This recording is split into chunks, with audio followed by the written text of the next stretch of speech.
Hello everyone, hello.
Good afternoon, evening. Oh, come on.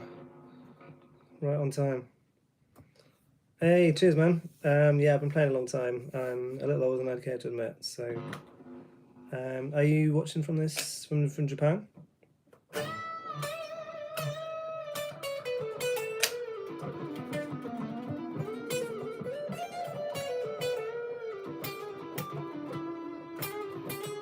I'm doing a Q&A, so if there's any questions and answers or some requests, I might know them, but I don't know every song. So, we're learning this one, which is, oh my god, is that the cable?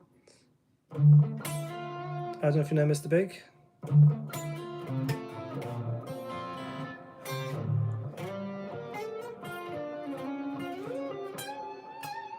That's what I've just been learning today.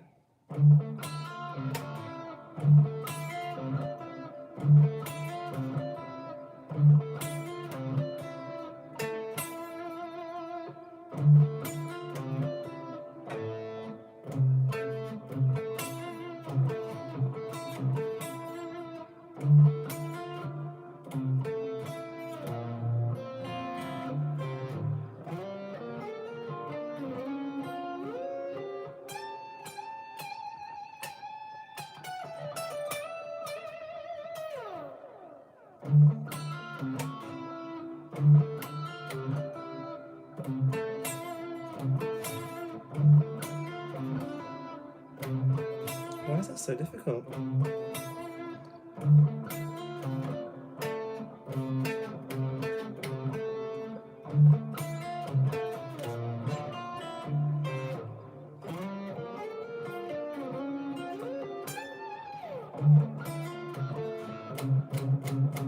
It's hitting that on an upstroke.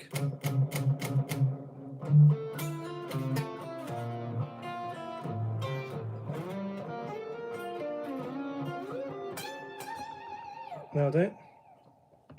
Cheers. Yeah, this one is painted it myself, and I just uploaded a video last night on all the guitars that I painted. So there's this and some other crazy stuff. So definitely go and check that out. It's only had about 4 views on it so far. So yeah, you'll be one of the first. Oh my god.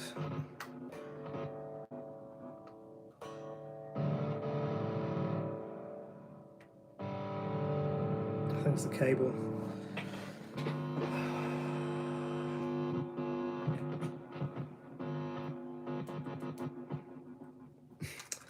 Yeah, this is gold streaming, isn't it?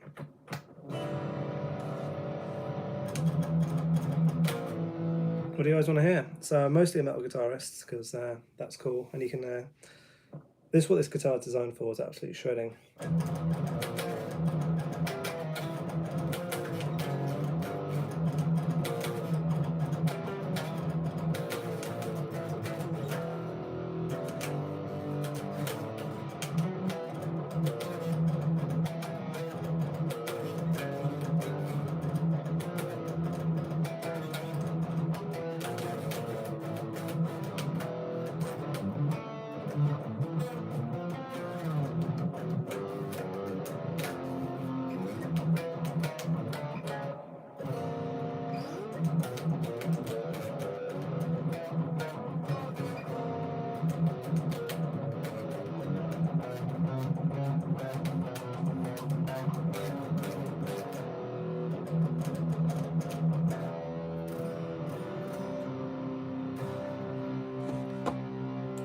Is the guitar loud enough? Let me know if it needs to come up or down compared to the voice.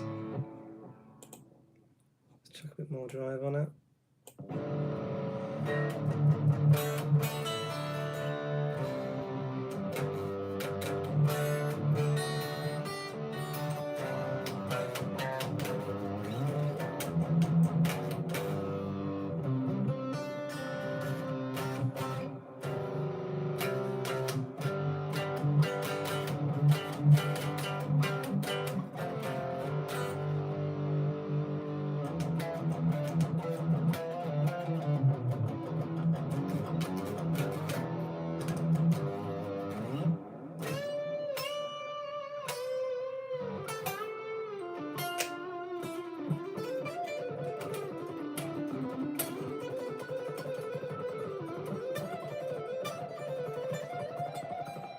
Pink Floyd, not really. It's not something that I learned a lot of. We did Crazy Diamond at Guitar College, but that was a long time ago. So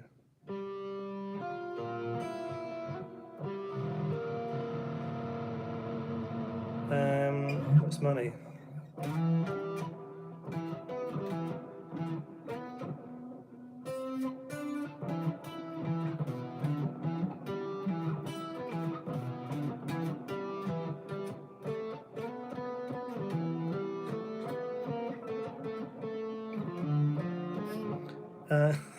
Not really, so here's the answer. But cheers the question. Anything else?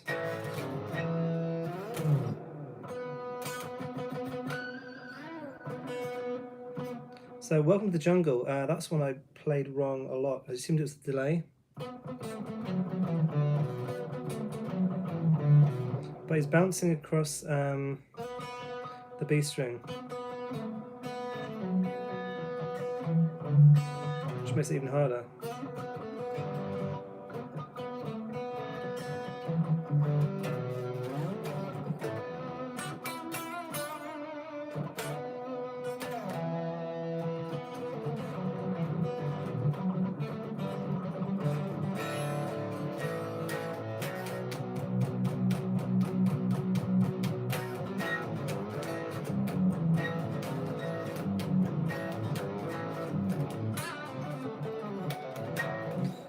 Dire Straits. I did learn a little bit about that the other day.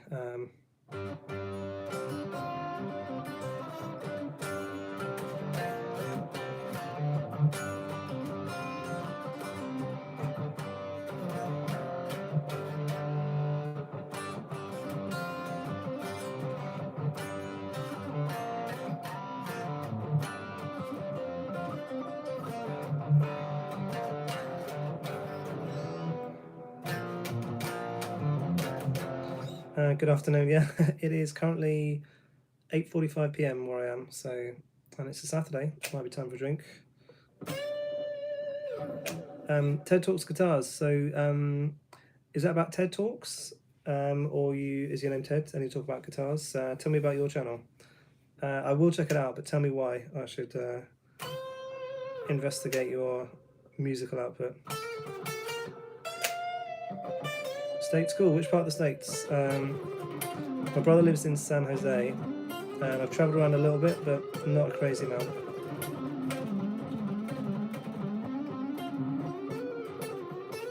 Talk about guitars, cool. Yeah, I will definitely give you a check out later. What guitar? What's your favourite guitars, and what kind of stuff do you like playing?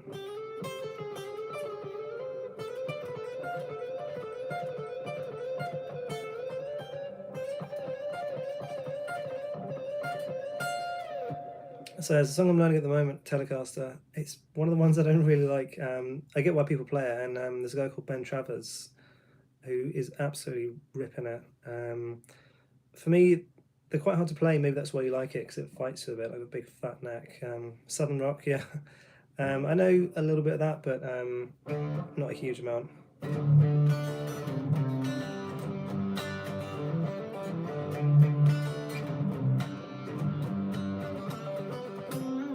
Played that like about 6 million times. I'm probably sure you have as well.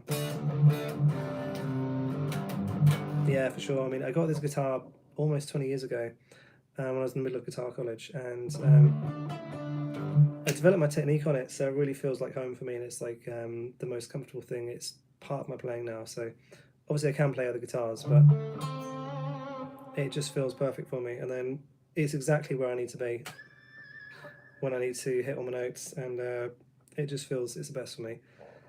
If I eventually got to a place where I was offered a custom guitar, I may even not take it, just say, well, this is great, so I just keep one of these.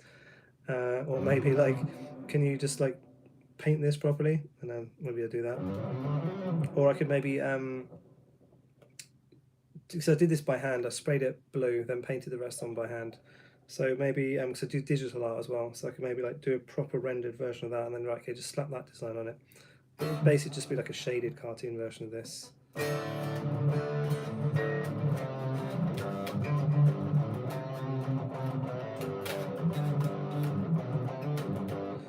So are you in the South of America? I'd love to go there. Yeah, just visit. I've been to New York, a bit of California. That's about it, basically. Boston. Yeah, I'd love to head more down south and get some of the old Texas barbecue and see what Florida's like.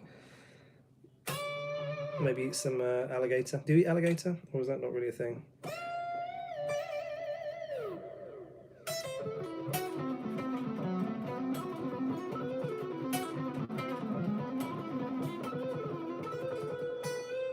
Perth. Hey, I've got family down there.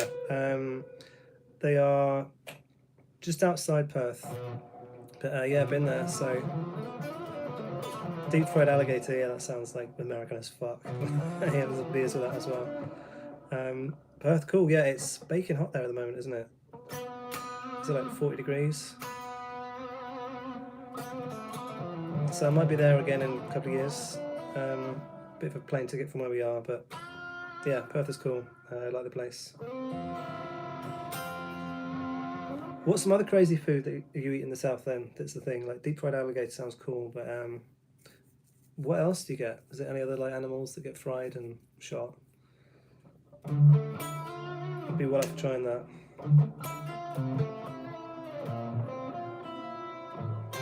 Fires, oh shit. Oh, because is it like fire season? What January is for West Australia. It's part of the natural cycle though, isn't it? To clear the forest floors out and things, but obviously you don't want that in the cities, do you?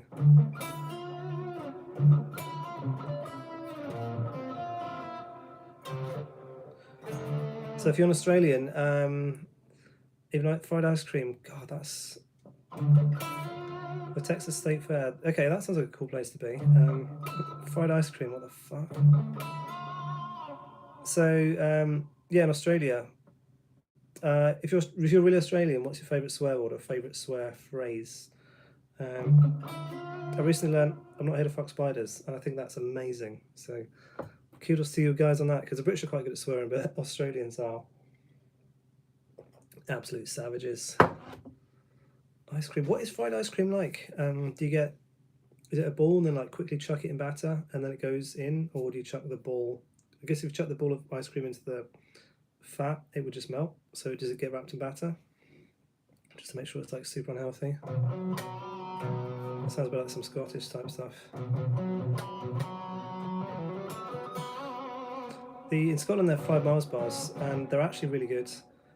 So it is covered in batter and then fried. So it tastes like a profiterole, which is like that's like a pastry thing with cream inside and then some chocolate. It's really nice. It could be on a cone. Oh my god. Do they? Okay, so they put the ice cream on the cone. Does that then get battered, or do they just like chuck that in the fryer and just see what happens? Because that's pretty mental.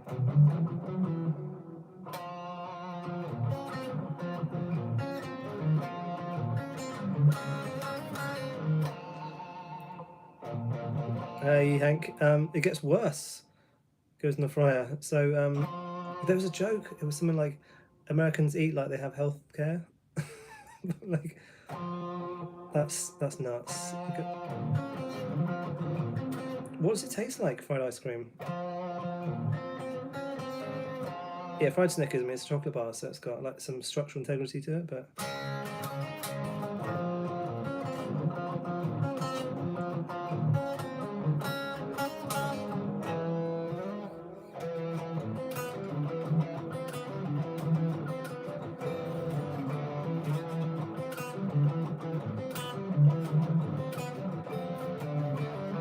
like an ice cream pie. I don't even know what an ice cream pie is. Is that like ice cream sandwich? Like you get, it's like a waffle with 2 waffles with some ice cream in it, because you don't really get that in the UK. Ice cream pie. Wow.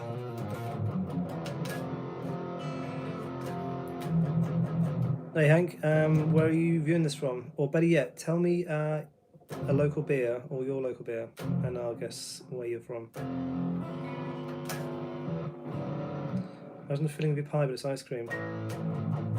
Okay, so is that like a cheesecake? So like an apple pie but with ice cream in it. Is that cold, or is that then cooked? That's crazy. VB, that's Victoria Bitter, isn't it? Australian.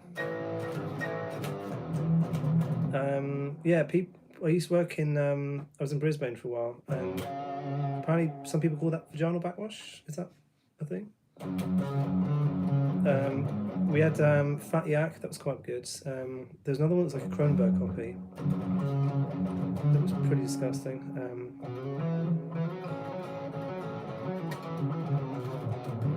So obviously Foster's is not really a thing over there. Like it gets sent over here, but it's even not drunk much over here.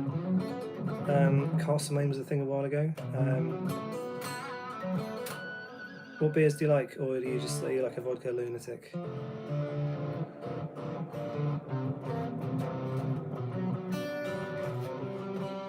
To be fair though, if I went to Texas, which I really want to go to, and they're like, "Hey, we've got fried alligator and fried ice cream," I'm like, yes, we've arrived.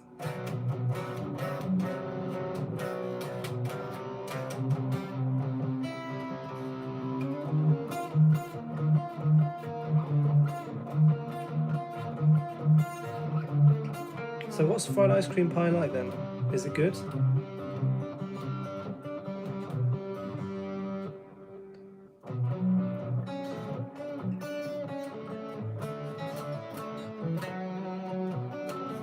Yeah, steaks are amazing.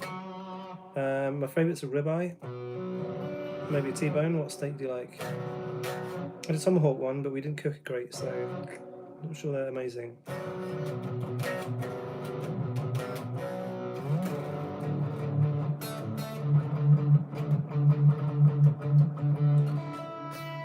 Chicken fried steak. Chicken fried steak, what's that? Is it chicken and steak, or is it steak? So the ice cream pie, was that? Is it maybe because they used lower quality ice cream? Because some people, when they're cooking with wine, they'll pour like a lower quality wine in, because like, yeah, we're not all rich and live in a castle, you know. But was that maybe what spoiled the experience?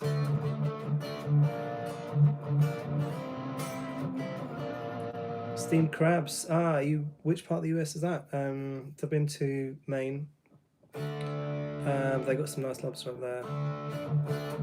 Steamed crabs, yeah, it sounds healthier than like fucking fried ice cream. Hey Ken, Maryland. That's further north, isn't it? Well, both places are further north than Texas.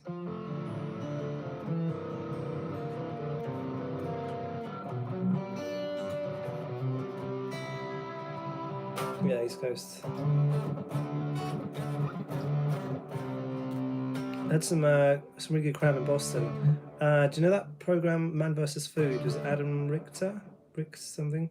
I remember he went to Boston and he went to 2 restaurants. One was it was like a 15 dozen oysters, like 180 oysters. And then Leonard's. Then he did I can't remember what the restaurant was called, but they did some crazy crabs. So I had this is like mutant spider crab, and I had like legs that were like this, and it was really, really good time. So that was interesting. And then went to the Harpoon Brewery, the Cheers bar, and then just got smashed. It's pretty cool. So Leonard, are you an artist? Do you do arts? Have you got something cool I can check out online?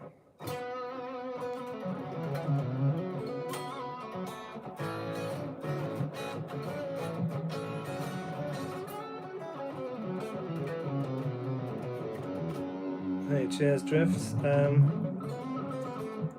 Tenderized steak in fried chicken batter. Okay. Is that pretty good? It sounds like would you use lower quality steak for that then? It sounds like a way to make a steak less good than just being a steak.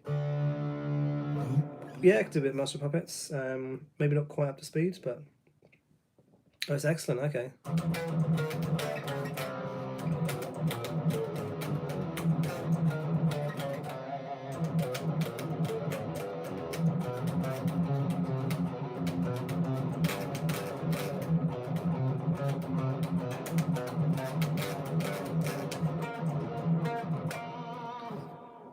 King Edward II. That's going back quite far.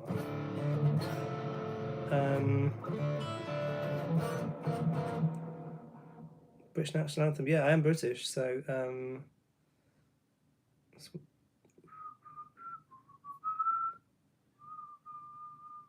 it starts on the root note, I think.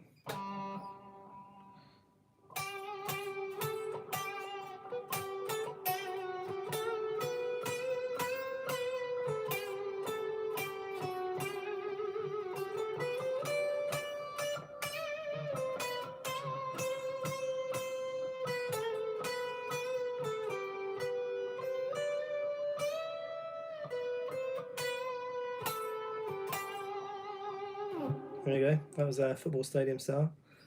Buffalo, New York. Hey, I've not been there. Tell me something cool about Buffalo, New York. Can't Stop. Yes, to learn that one. To play Bargy for a while. So.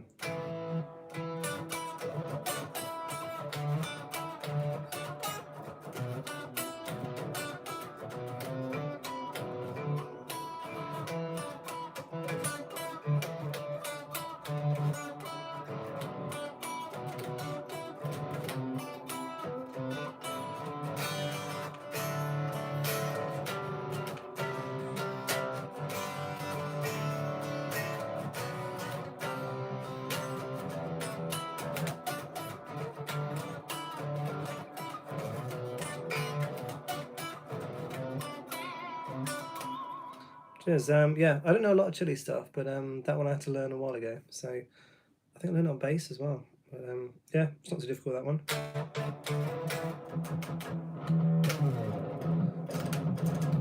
bring some distortion back. What's some old Metallica riffs? Can you give me a shout out, please? Yeah, hey, what's the official name? Drift VR14. Cheers for coming. Big up, Drift. Drifty McDrifty. Get shrifty with Drifty. Yeah, no worries, man. Costs nothing to be kind.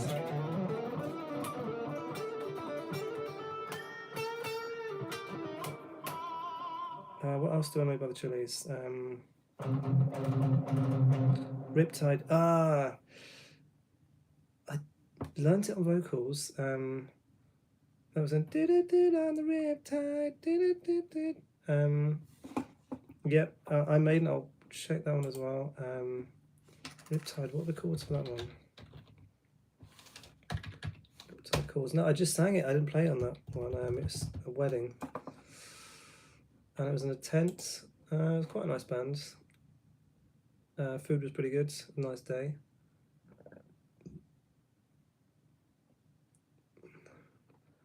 Yes, this one. So.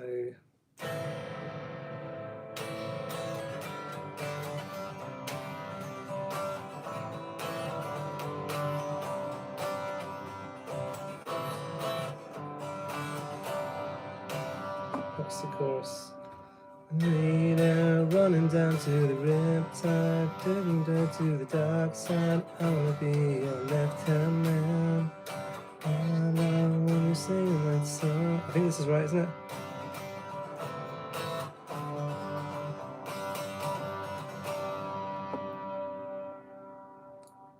Oh, it's just those 3 chords all the way through. Oh, that's not too difficult, is it? Just a quick cheat. Most people will play A minor, G, and then C. Play it like this, A minor, and then take off the 1st and 4th fingers, just play that, and then up to C.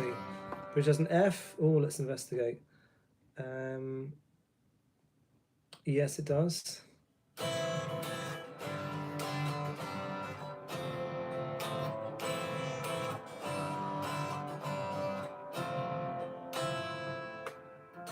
Don't have an F there. Fear of the Dark. Yeah, that's an awesome album. I'll just put up a tab for that. I haven't played it for a while.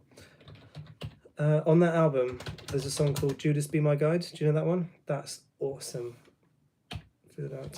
I've been learning some of that. That is just sick. That's Fear the Dark, isn't it? Stick it over.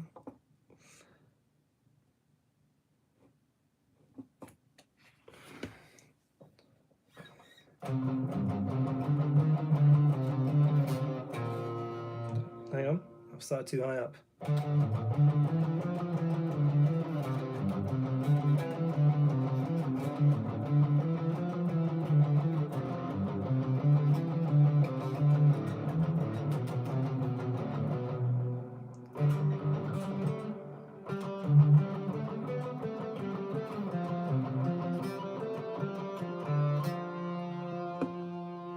Where's the next guitar part? What's the harmony? Yannick Gers. Oh yeah, because Adrian Smith wasn't on that album, was he?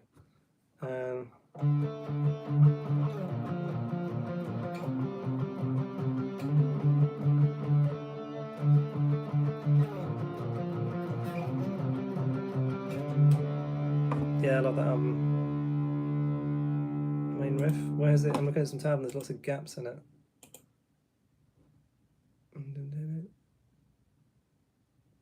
So, hey Rose, yeah, this painted it myself. I put a video up yesterday. Basically, I reviewed all my artwork on my guitars. Cheers. Let me see if I can get that Judas Be My Guide, because that was. If you don't know that song, which you probably do, it's the same album. Judas My Guide. Oh, that's killer.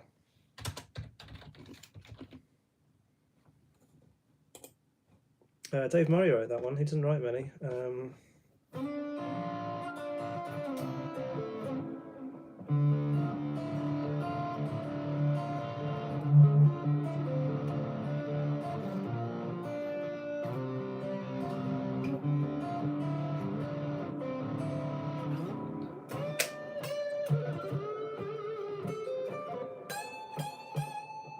and it's super slick. Mr. Brightsides, I've played that like about 7 million times, and I'm not even really exaggerating. There's a few ways to play it, because I've played a lot of functions like weddings and stuff, and in the UK you always play at the end of the evening, so it's quite difficult to play. Like D major 7 chord. It's like this, I think.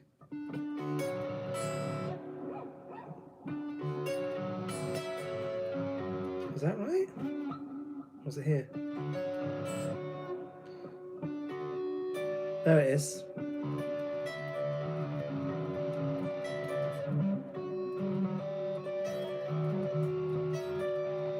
But it's quite difficult to play that if you're playing in a trio and you're singing as well, because I also sing. So what I do is I simplify the riff down, take some distortion down.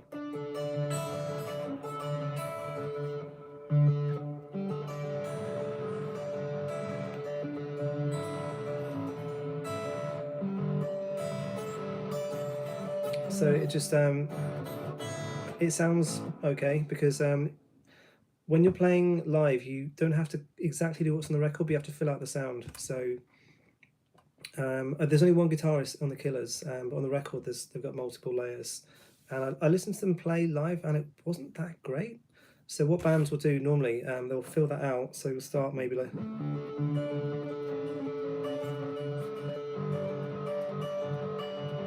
and then when it comes to the chorus, just hit the power chords.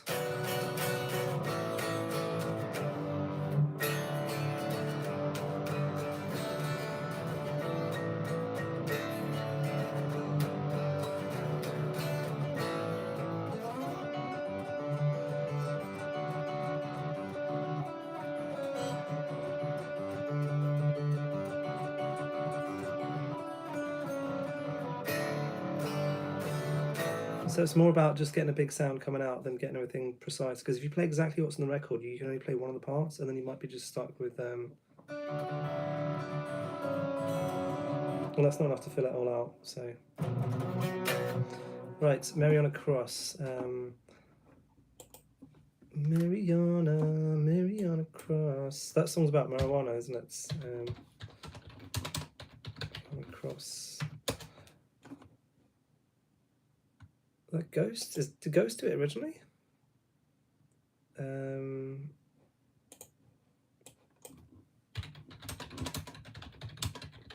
Cross chords.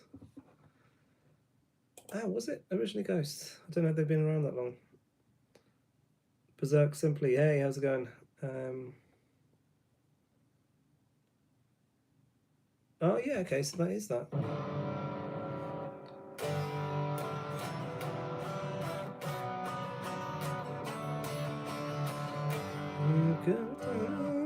Just like I don't know what octave I'm singing. Mariana Cross.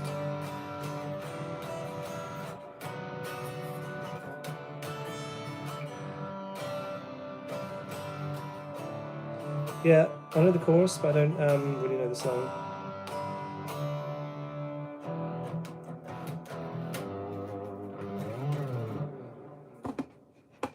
Let's play some Queensryche. Anyone there? I was only 2 people in the chat, but appreciate you being there. Eyes of a Stranger. That's a cool song. Eyes of a Stranger. Tab. Queensryche. Tab.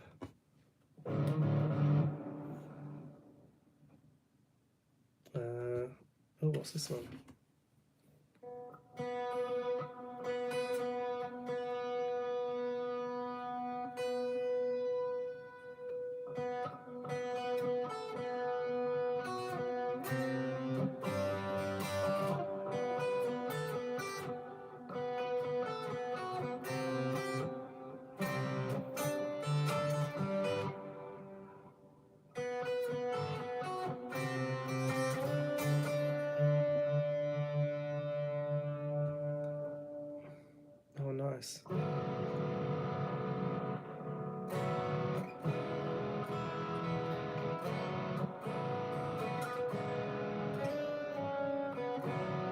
cheeky little key change.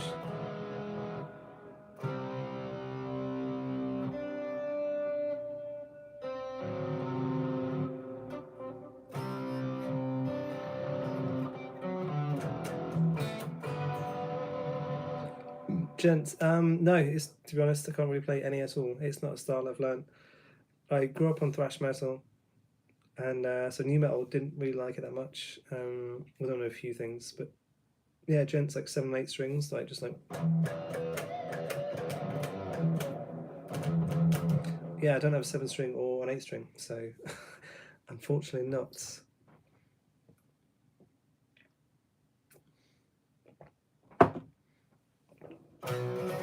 Anything maybe a bit older that I might know.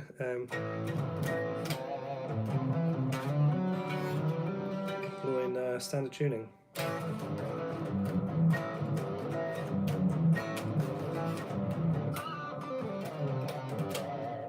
Guns N' Roses. Nirvana, yeah, I didn't learn much when I was at school. Oh, God.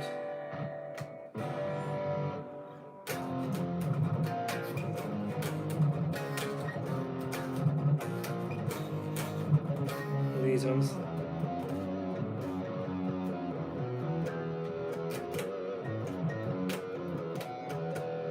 Do you know there's a band, it's Elvis fronted Nirvana, so the guy's singing like Elvis, but it's Nirvana. So that's pretty crazy. Sweet Child of Mine.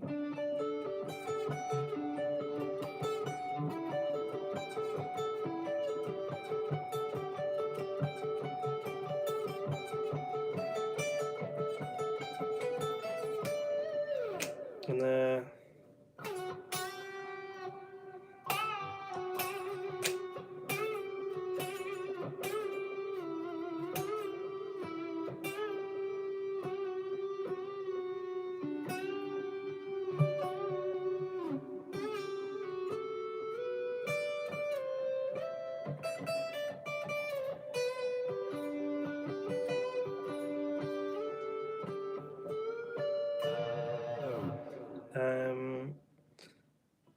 do I know Alex G? No, I don't. Hotel California. I know some parts of it.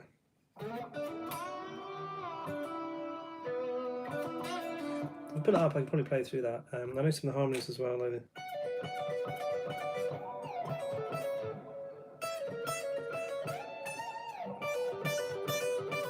Yeah, it's not too hard.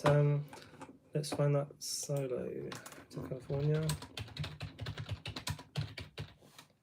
This one I played through a few times. Stairway to Heaven, yeah, I'll come down back to that. Where's the tab? I'm just using Osmo guitar at the moment. I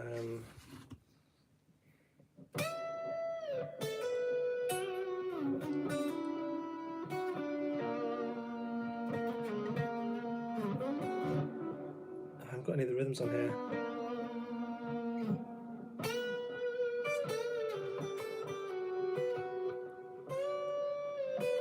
I can't, sorry, that's just, it's not really going to work. Stairway to Heaven, yep, I can do that one. Okay. Is that right?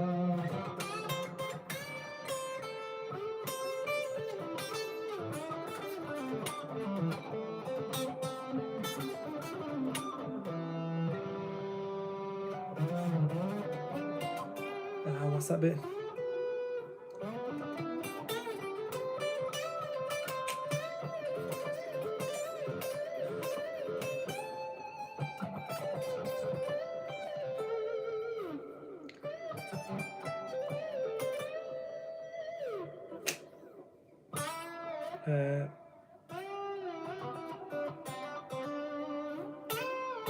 There it is.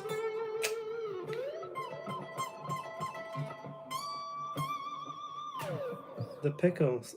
Pickle 52. Was this the Pickle Rick one from yesterday? Start of Stairway to Heaven, yeah.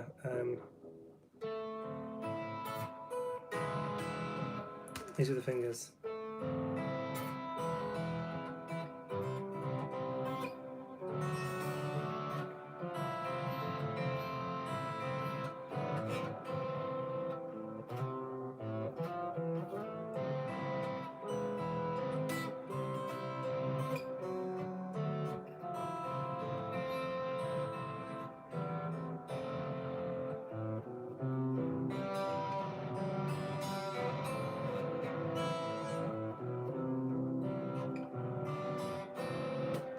Haven't played that one for a while.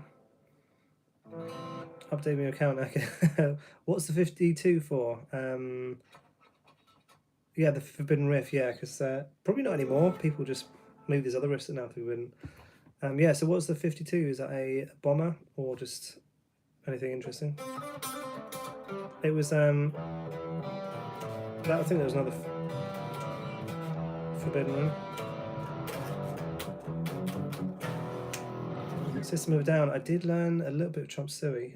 Where is it? Here.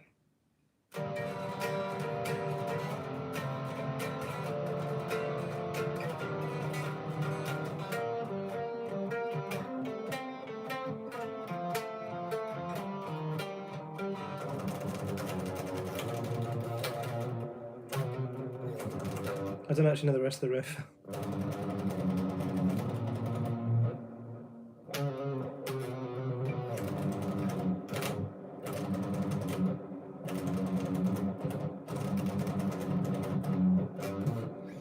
It's a story of its own. Well, maybe a story for another day, or it's maybe too long to write in the chat.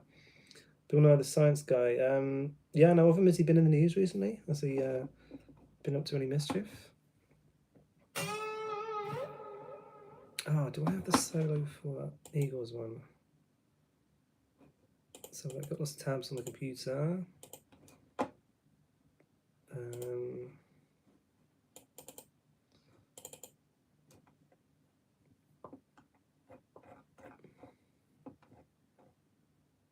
No. I don't know that. I'll have another look for that. I don't. I don't know what I've got written out here. How accurate that is.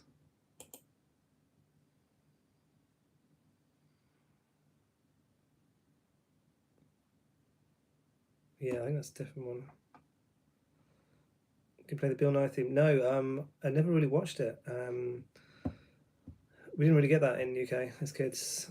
Seven Nation Army, yeah, I played that a lot. It's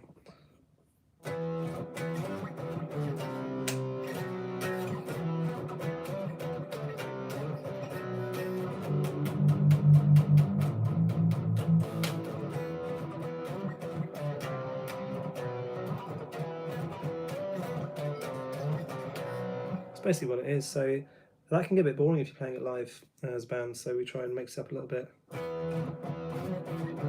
Put some like jazz chords.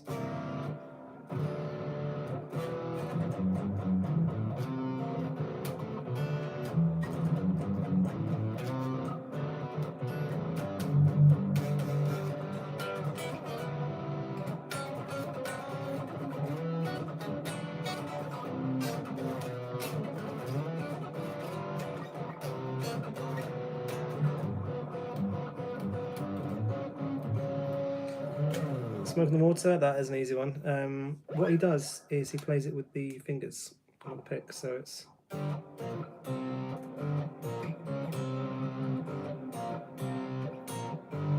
Because if you do that, the notes come exactly at the same time. If you strum,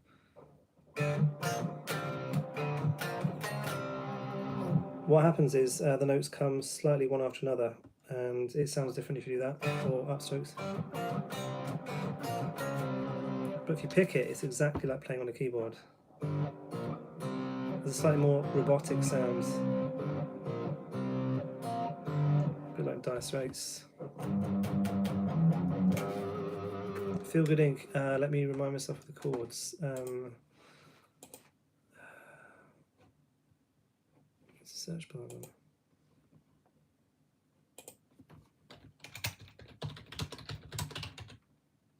Gorillas. Let's have a look. Chords. Version 4. Probably going to be alright.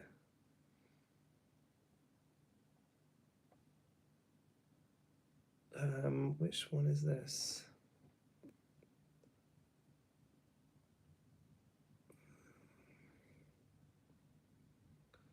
I don't know the rhythm for this one.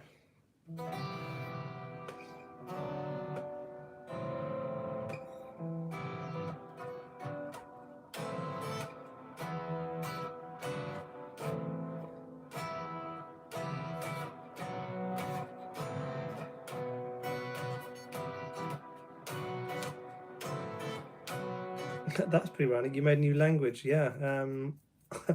Okay, I'll bite. What's going on with that then? What's the other Gorillas one that's quite one?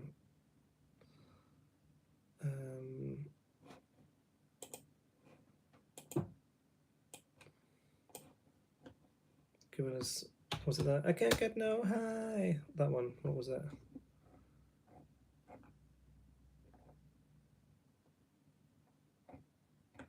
Feel Good, was that the only one they've done? I'm gonna Clint Eastwood's. Was that?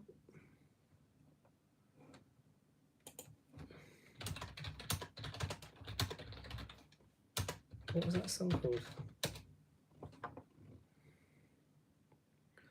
That looks Greek. Interesting. Oh, Melancholy Hill. Oh, so that was what it was actually called.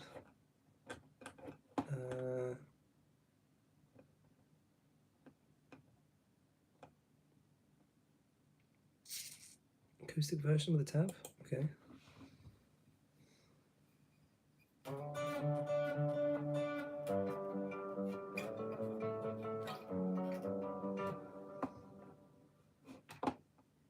Oh, that's bass. Why do I want the bass tab?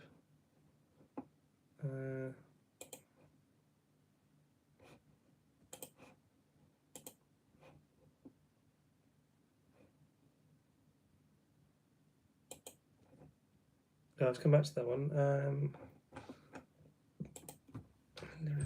What is that song called?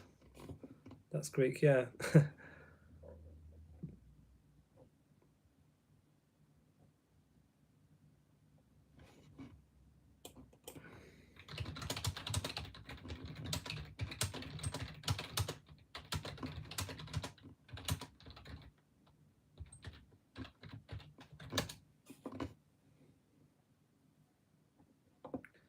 Gibson or Fender? Clint Eastwood, that's the one. Okay, so Fender at the moment, because it's just I've got a Strat, but it'd be nice to have a Gibson. They're quite expensive. You look about £3,000 or dollars. I would definitely like to get hold of one. Let's get this Clint Eastwood. E over B.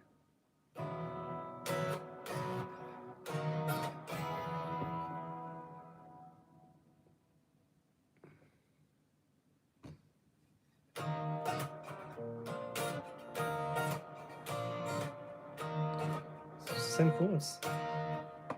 Less those, they are pretty cool. They're heavy as well, so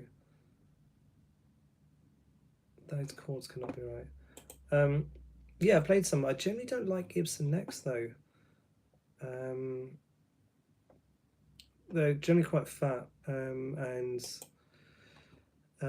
yeah, like SGs for me, they don't really do it for me because yeah, it's quite a round neck. It's not as fast, and the pickups don't really like bite the way I like. So yeah, so Ibanez is exactly more what I'm about. So this is the Wizard 2 neck, I believe. It's just like thin and wide, so it's really fast, easy to play, and then the pickups are savage. So these are the Breed pickups, just come with stock in the guitar. So yeah, love those. But Gibson doesn't really do what I want to do on a guitar. That's why I'm not a big fan of them. I've tried speaking Russian a little bit, but I'm not very good. Horosho is good, isn't it?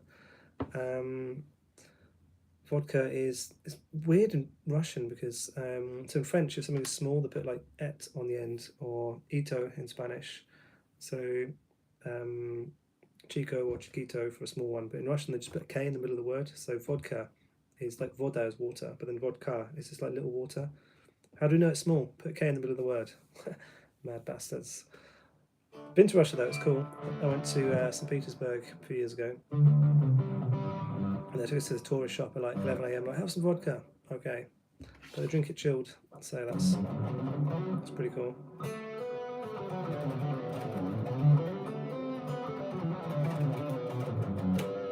No request, or it's going to end up being some Metallica. Disposable Heroes.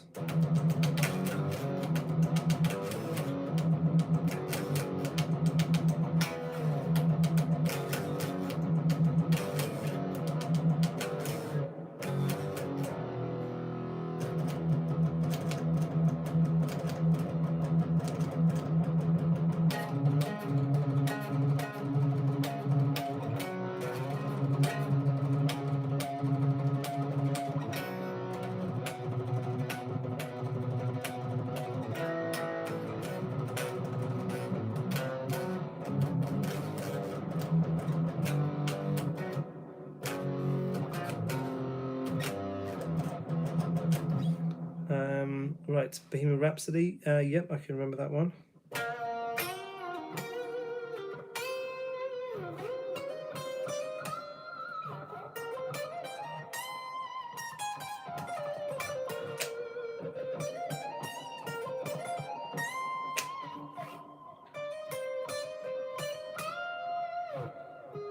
Oh, God, wasn't that?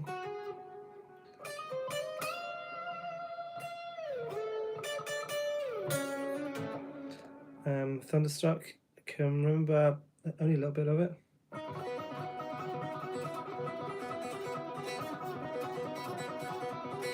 Is that the bit you want?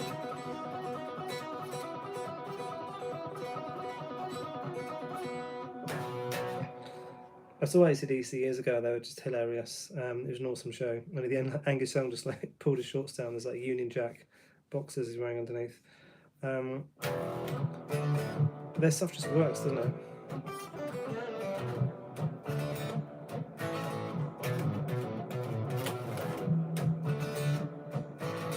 Hey JBTV, welcome back.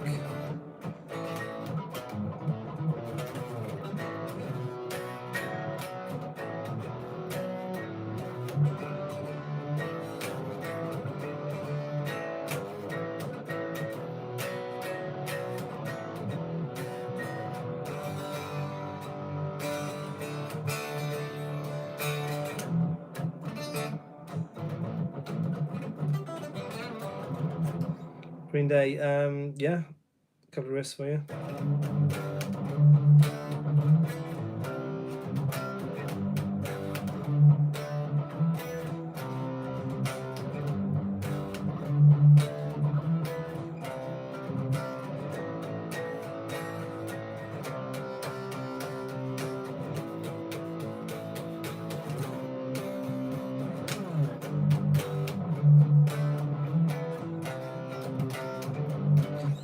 I really like their, I know this sounds like a knob, like, oh, I really like their earlier stuff.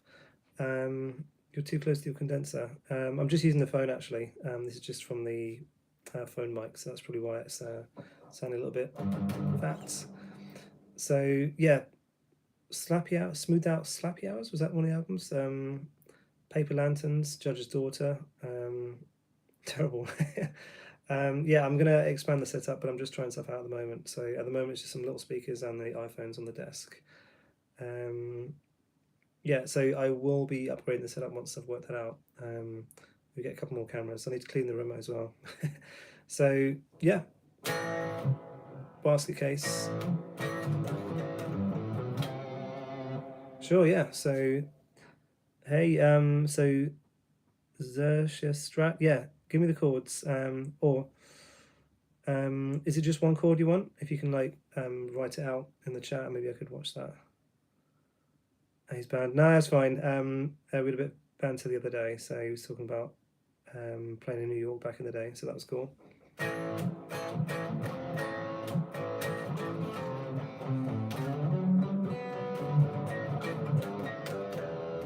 Do you know what the chord is? Maybe I'll know. Yeah, your writing's very pretty. Do you know what the name of the chord is? Maybe I might know it already. Oh, I could play something similar. Oh, here we go. A4, D6, G8, B0. So that is a C sharp +9. Yeah, so it's just so these +9 chords, it's like an octave for the next bit. So that is used in Message in a Bottle. Sting uses that a lot. So all the chords are those stretch ones.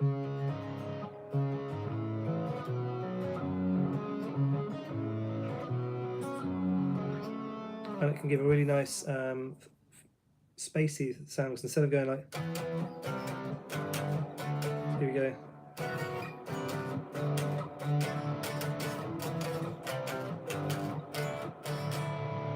You can make the B strings ring out. Yeah, on that chord you can, because then you get a C sharp minor +9. That sounds really beautiful.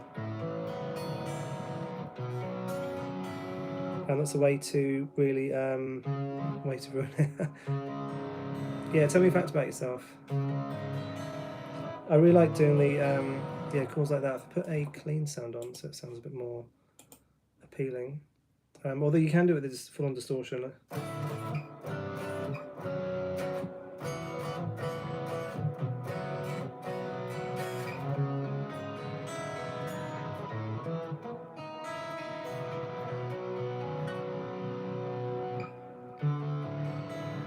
What you can do as a cheeky songwriting trick is that is C sharp minor, so you could use that in the key of E major.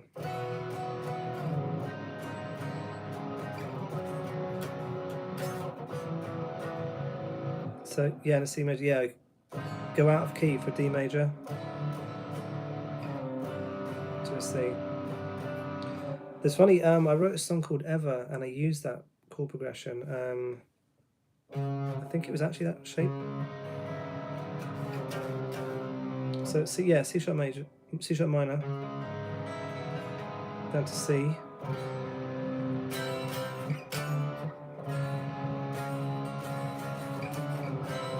So you wouldn't normally use those together, but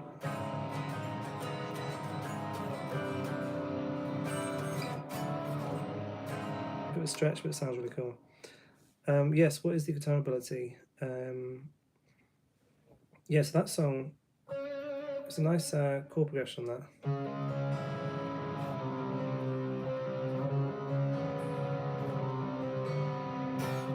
It depends, yeah, on how difficult the song is, because if you can feel, I mean, if you're soloing some stuff blind, that's a lot more difficult, but if it's something easy and your hands know where they are, like,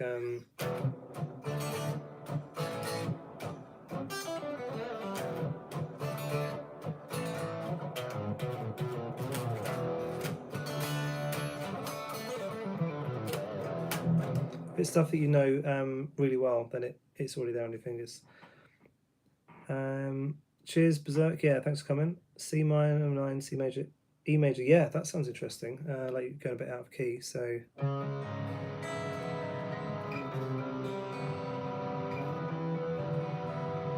the bar chords. But what you can do, all of these. Let me put a nice clean sound on. You can use with the opening and B strings because that just works for that key. So was it C sharp minor 9?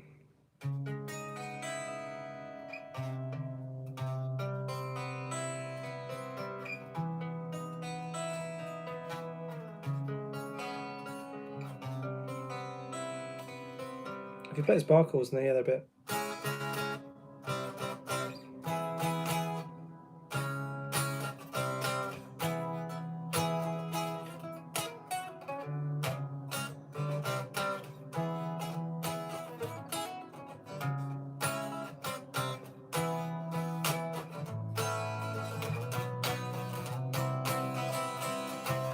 Bar chords, you can do a lot with the opening and B strings as well. So G works, A, B, C, C sharp, D, E.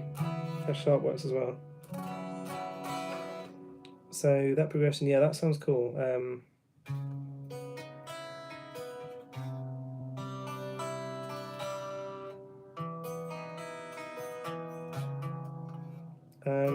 What's interesting, if you put that as an E minor as well, maybe for a different part of the song, then the C.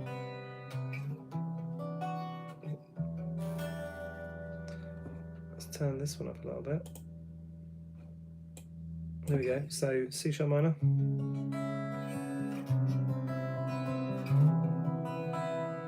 So with that, you got to depend where you want to have the home for the key center. So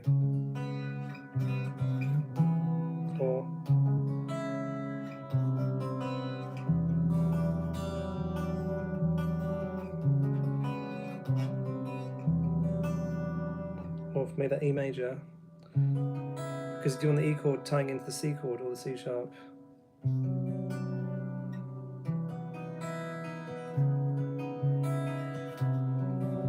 So in that chord progression, two of them are going to be weird and one will be two of them would be nice and one will be the weird one. So where do you want that to be flexing around? If you're in a band, there'll be 10% chance the drummer will throw a stick to the bassist. I've played as a bass player a lot, so sometimes it does happen. Paul Freeman, yes, I remember the name. Pickles, I got challenge. Okay, let's see what it is. Hopefully not something too weird, but yeah, go for it. Or more chord discussions. Minor 9 sounding. Yeah, one of my favourite ones is G sharp minor +9, which is this one. That is absolutely gorgeous. If you go to my channel, there's a video called Sexy Guitar Chords. It's a full course. That's the first chord on there, and it works in E minor as well.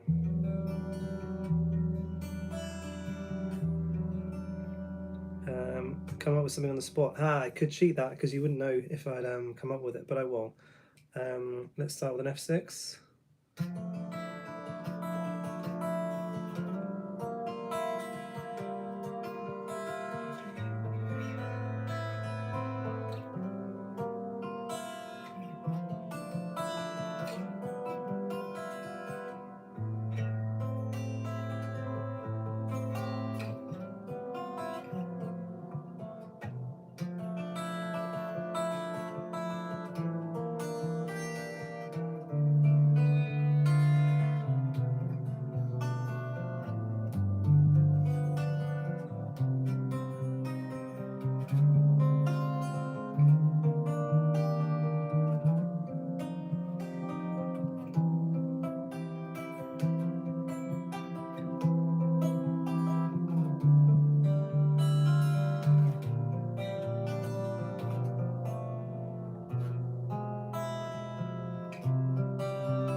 So that was completely improvised. There you go, Travis, that was a freestyle on the spot. Get an item with a barcode on it and play the numbers. Oh yeah, I saw there's some girls on YouTube that do that, don't they? Let's see if I've got any barcodes. Yep, so I got a tape measure here. So 0509 0433.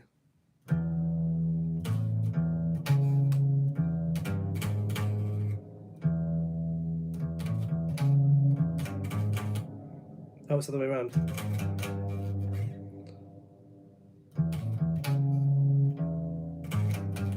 That's not bad, actually.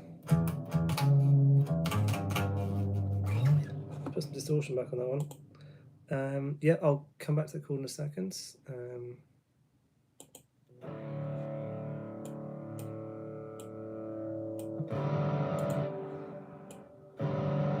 There we go. So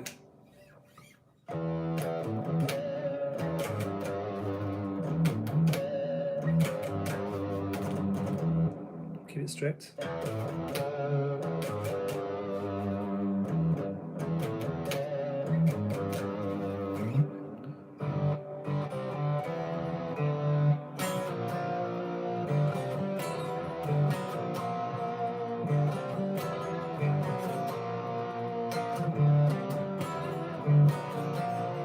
Sounds pretty good in fourths. Right, so let's start with this chord. So A5, D7, G6. Oh, from here. And then E4. Is that right? Is this right? So 5, 7, 6, 0, 4. So that's a D7, no, D major 7, sharp 4.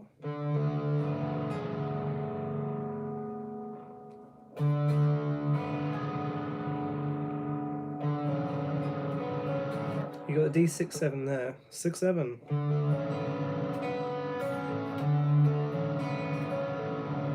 So you'd normally grab something there, or maybe swap that around so you got the G sharp low in the bottom.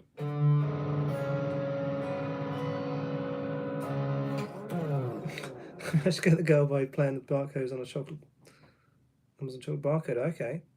That works pretty well. Let's see if we've got another one.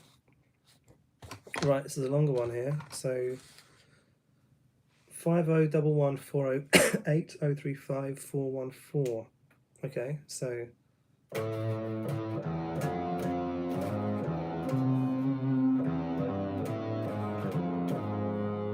that sounds a bit like Phrygian dominant.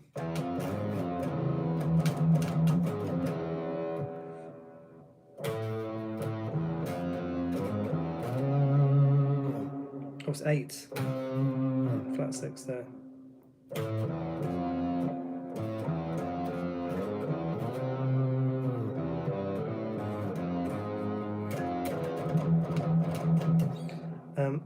What kind of music do I like? Prog. Stuff that's intricate. Really like Megadeth, Dream Theater, Symphony X, that kind of stuff. Although I do love a lot of punk and The Police, Wild Hearts, I love that. Pagan's Minds, and there's a band called Night Flight Orchestra, who are awesome. Yeah, there's a few Japanese scales. There's like the Hirojoshi one, although he says that he doesn't really play Japanese scales, although you would know. Cheers, Travis. Thanks for hanging out. So it's this 5-note one.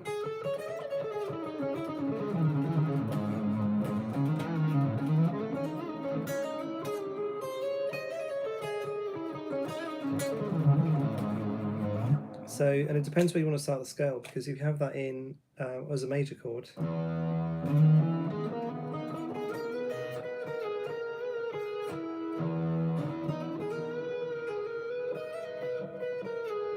it's got a Lydian sound, or you can have it as a minor sound.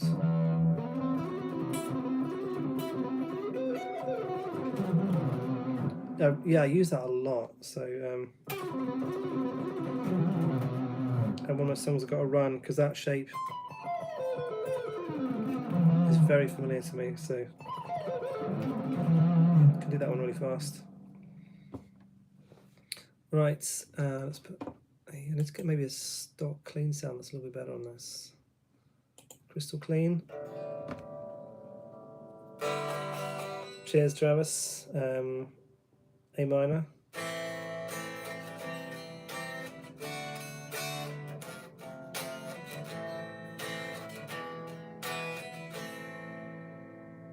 That's House of the Rising Sun, isn't it?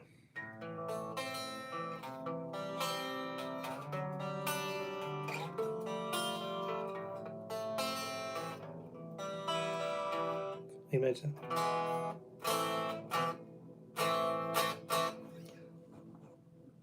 This preset is like all reverb and no actual sound. Why would you want that? It's just like a fart in the dark.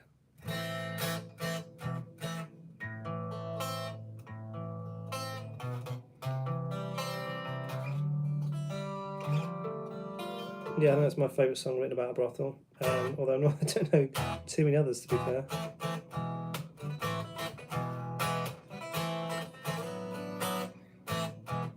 So, was it Strats? What's the name of that one? Xerxes Strats. Yeah, were you asking for like theory advice or just testing me? Because it's fine either way. I know quite a few chords. Yeah, minor down to the major on the semitone. I've used that. It's a really nice touch. And E flat, E minor.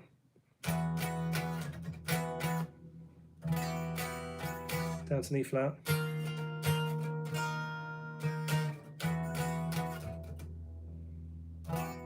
Got out practice for that. Here's another one. Okay. A0, D2, B4. Yes, it's a minor +9. And then E3. Yeah, a bit of a. Why is this not coming out? Let's put the gain up on this one.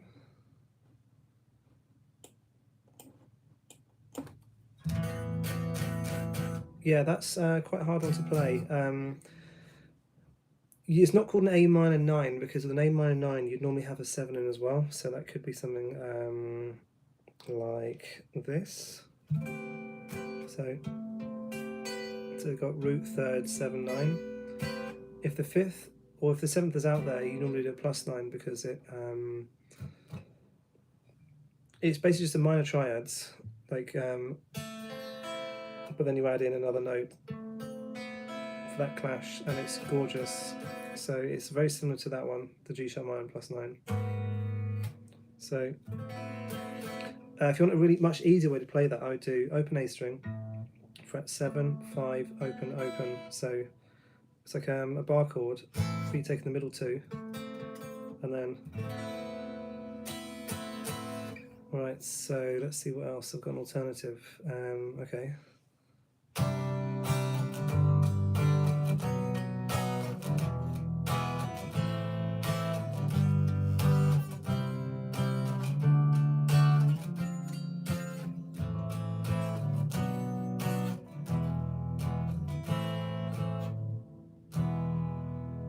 So is this an alternate arrangement of House of the Rising Sun then?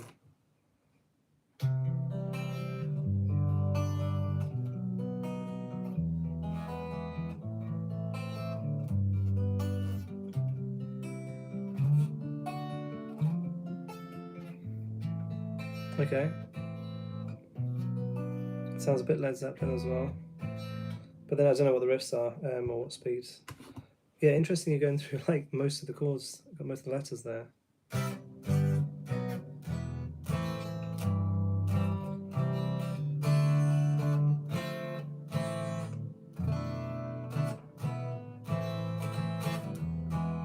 Oh, Santana, yeah, that definitely does sound a bit Santana.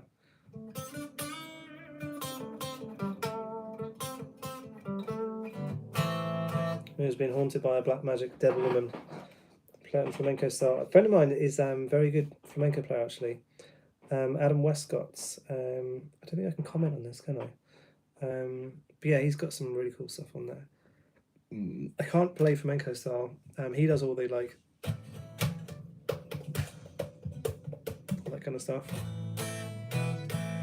and he loves A major, A minor. Right, A2, D3, G2, B3. The bean lives next door to me. What bean is that? Okay, this is technically a half diminished chord.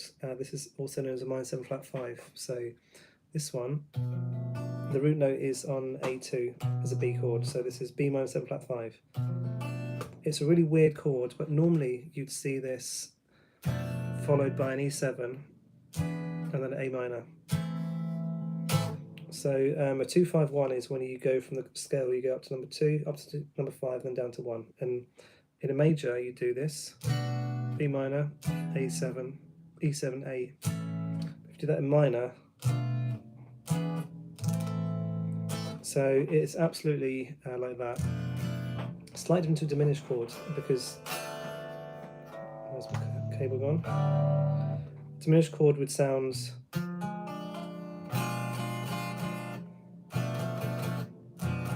it's slightly different, but diminished chords you can move them all over the place, like.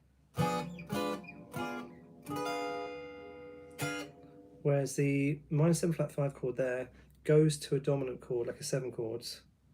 I play diminished there. Whereas the diminished chord is, so a minor 7 flat 5 goes to a, say, 7 chord and then the root chord. The diminished is already getting ready to go back to the root on its own, so it's a little bit complicated. And diminished chords are often used as passing notes as well. Up to a minor chord. So you might go C, D, D sharp diminished, and then E minor. So it's a general rule of thumb, the more weird that chord sound is, the more likely it's just to be a stepping stone to somewhere else. Like this chord sounds a bit, if you're a jazzer, you think, yeah, that sounds fine. But you wouldn't use that for a song or to start on. But you'd use that to go from there to there. So if a chord's really weird, it's going to be going somewhere else, and you probably won't stay on it very long as well. Like this chord. There's a 7 sharp 5. It's weird, but it sounds perfect in the blues progression.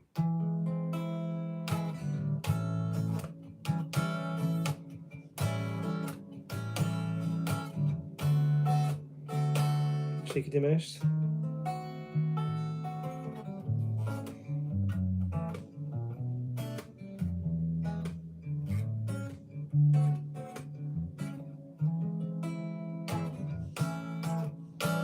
So there, it's it sounds weird, sounds a bit lonely, but it just sounds perfect for that.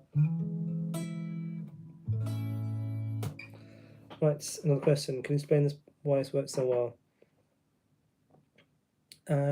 Yeah, so basically this is a very common chord progression called the circle of fifths. Gary Moore uses this a lot. So Still What the Blues For You uses this one in that exact key. So you're cycling through, and the chords are jumping, but they're jumping the same amount every time.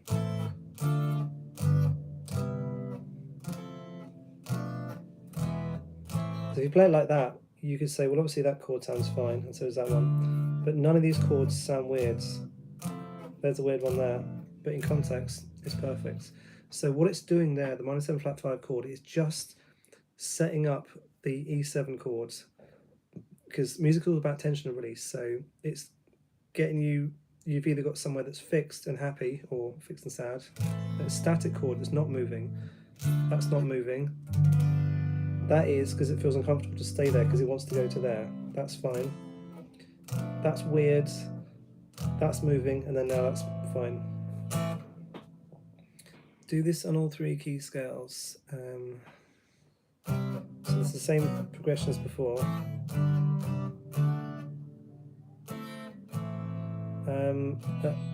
Repeat octaves. Don't quite get what you mean with that. So Xerxes strat, does that explain how it works so well? It's a very common chord progression. So it's called the circle of fifths because it's moving in a fifth. So A minor to D. It's 5 notes. 1, 2, 3, 4, 5. So they're all moving. So it's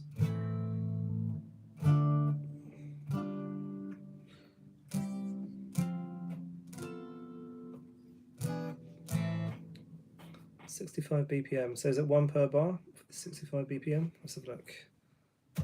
Well, that's quite slow, isn't it?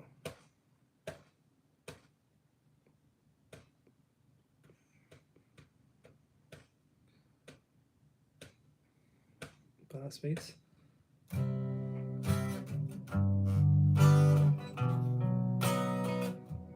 Well, it's 4/4. So 1, 2, 3, 4. 1, 2, 3.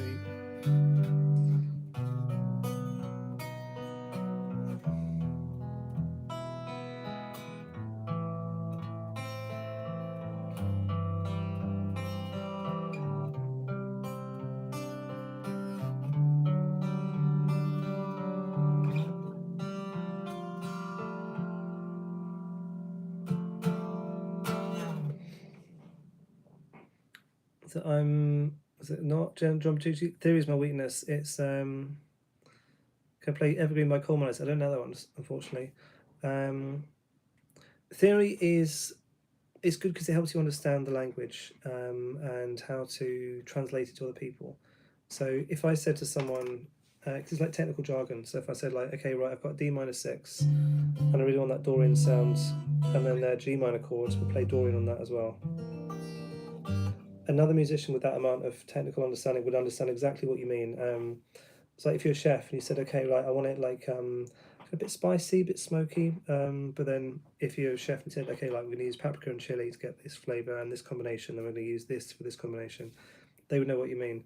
And you could be a chef or a good cook, you know, without that specific theory knowledge, but it's very good for being able to translate things to other people and also how to understand it deeper yourself. For example, this chord, A minor 6, on a guitar it's easy because you can just write, there it is, but then if I can understand, right, it is Iris, is this sound,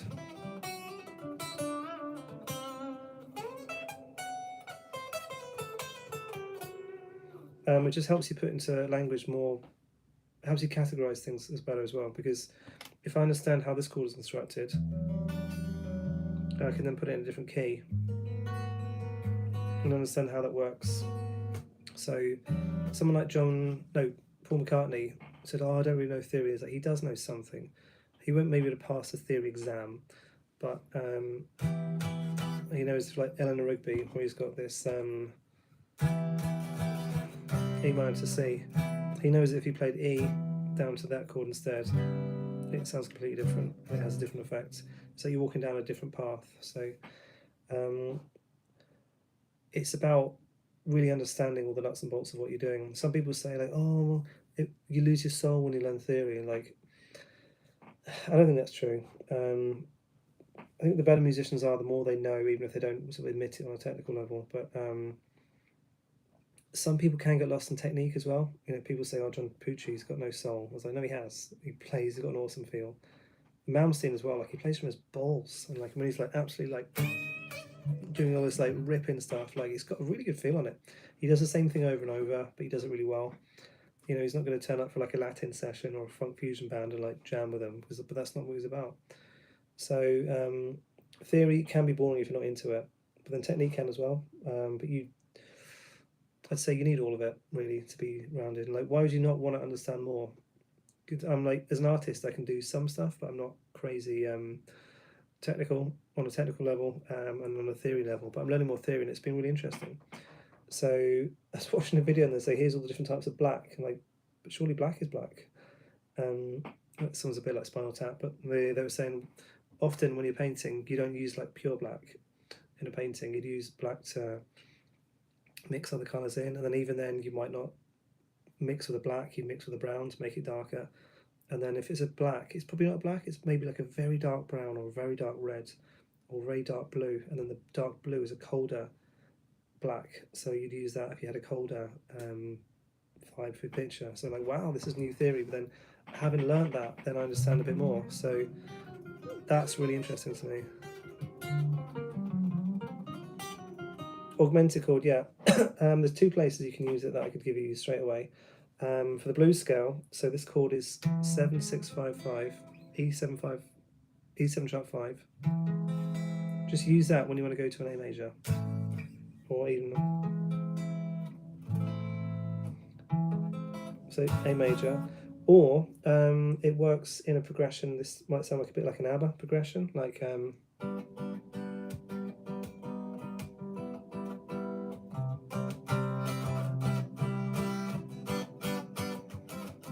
so.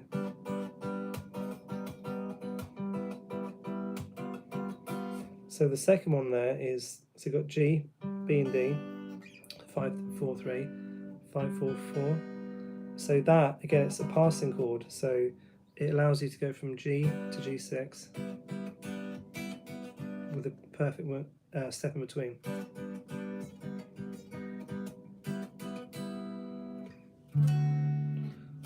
So again, it's a passing note, but try that. So 7-6-5-5 down to A major, so you could have something like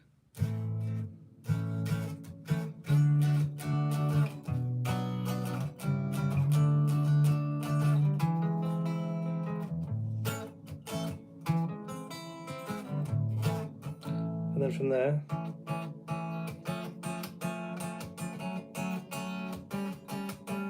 so you could chuck it in the 7 sharp 5 there, and then on the A chuck another one.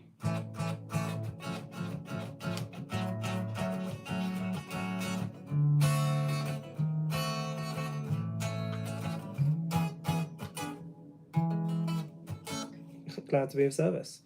It's an interesting one, that one. Again, the more weird it is, the more likely you are just to chuck it somewhere else. What's another weird one? And again, when you see chords like in a jazz song, which is like 7 sharp 9 14 flat A7 X cubed, you know, whatever. Again, it's to get more tension, because this, say D7 to G, is like quite basic. There's a bit of tension there. It wants to move. Now we're rested. If we take this and then we put, say, a sharp 5 on it, it sounds a bit better, or a bit more tense. So this chord sounds weird, and the more uncomfortable the tension, the sweeter the release is. So it's like a journey. So if you're going from here steps outside, now we're back. But if you're like, oh, we've gone into the weird little forest, and then we walk back, so it's like you've gone on a further journey, so it's a more exciting story. What do you think about Radiohead's? Yeah, to be honest, I was never a big fan. Like, friends of mine were listening to them. Creep, yeah, I was like not really that into them. I was just more into rock stuff, and at that time, stuff like the Wild Hearts, Three Colours Red, so kind of like punky rock and metal, I was more listening to. I really don't like his voice. The song Creep, and he's like, does sound like he's a bit of creep, so yeah, that works, but kind of like weak, whiny little voice. I know that people like it, but for me, like, no. The Muse as well, just don't really like his voice, and I kind of like, but because he uses it all the time. But having said that, like, I love Megadeth, and that his voice is like quite divisive, but you like what you like, you know. So yeah, I just found Radiohead like really whiny. If you like them, that's fine. I'm not saying you should not listen to them. Open tuning, no, not really. The problem there is it, and the bonus of it, it really opens up your playing and what you're doing, because if you, I know where all my scales are, and if I'm doing a chord, I know where all my extensions are. So I've got D7, D9, 13. But then if it's in different tuning, everything completely moves. The map has been completely redrawn, which is great if you're stuck for what you're doing. So for me at the moment, I'm just trying to do it with just detuning one of the strings. So I'll show you something here. So this I did an acoustic. So drop D, a lot of people use, and it opens things up a bit. I use drop C sharp, which is quite interesting.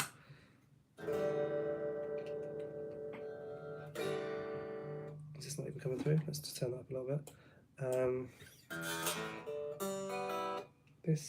Why is this guitar not working?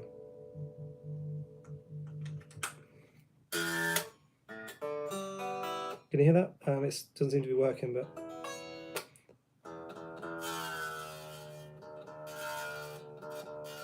so in drop D, you probably already know this. You can play those, but then I had something in C sharp, and I thought, well, how about if I can have the C sharp on the bottom?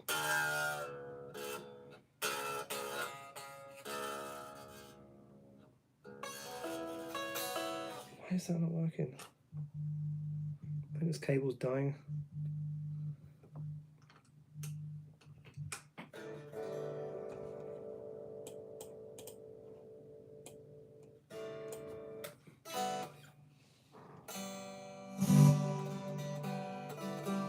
It's going to pop out in a minute. Yeah, I hope you can hear this. So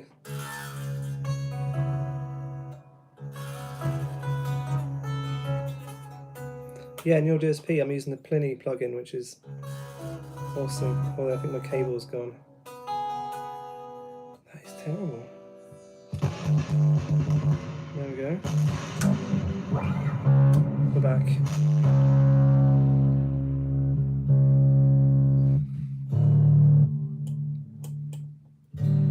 Okay. Yeah, so I just detuned the low string so I could have that C sharp.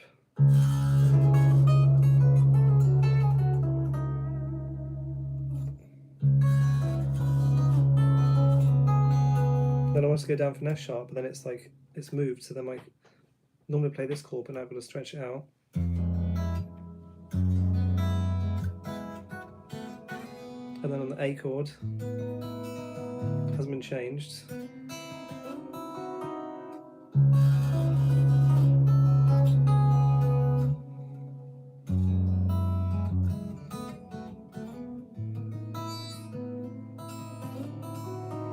Yes, one criticism I heard of the DSP apps, they're really, really good, although they can be quite similar.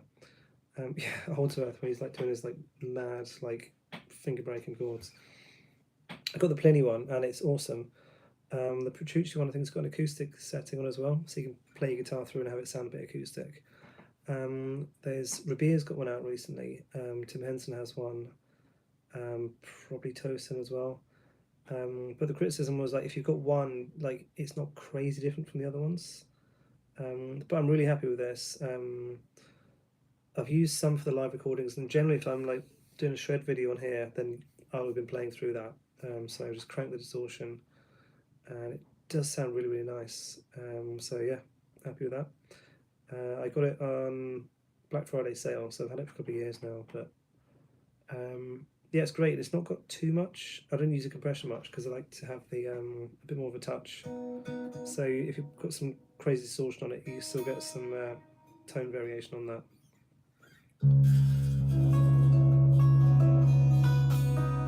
It's gone again. Any more questions? These are really good questions.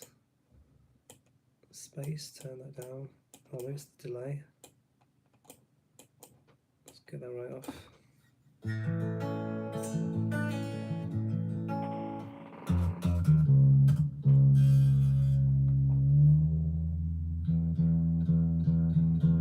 $1985. Okay, so we got.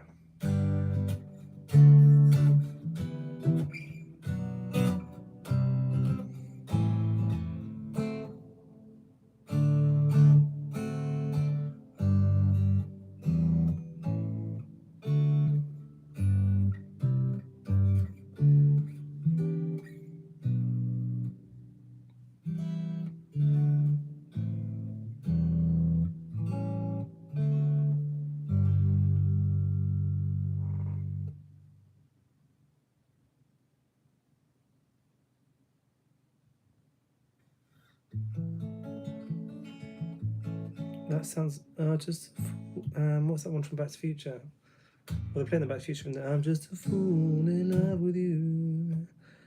Did that song get accepted?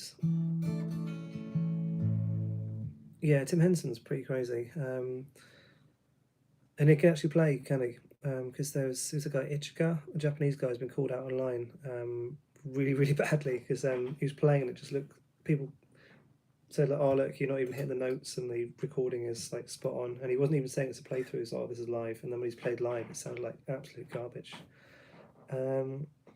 So who was that used for? Was it actually used for Eurovision 1985 or 86? The Great Southern Car Spot, good to have you back. So with that Eurovision one, was it actually entered into one of the contests? Yeah, so just back to the Tim Henson thing. Yo Onitian. The name rings a bell. Let me write that down. Like that. Yo Onitian. He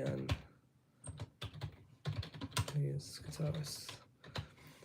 Yeah, a friend of mine is. Well, the band broke down.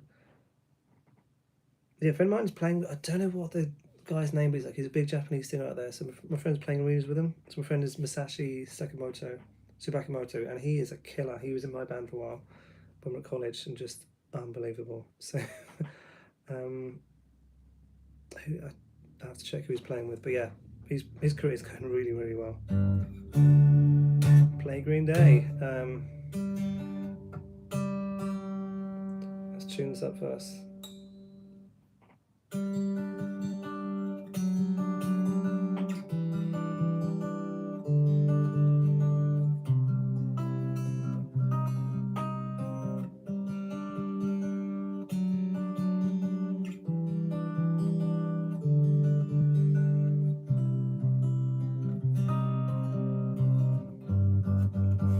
I read an interview years ago with Billy Joe Armstrong, and he was saying like, "Oh yeah, I'm a crap guitarist," and all this.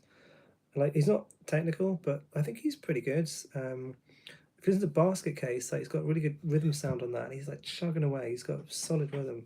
And then when he's done some solos, like When I Come Around, like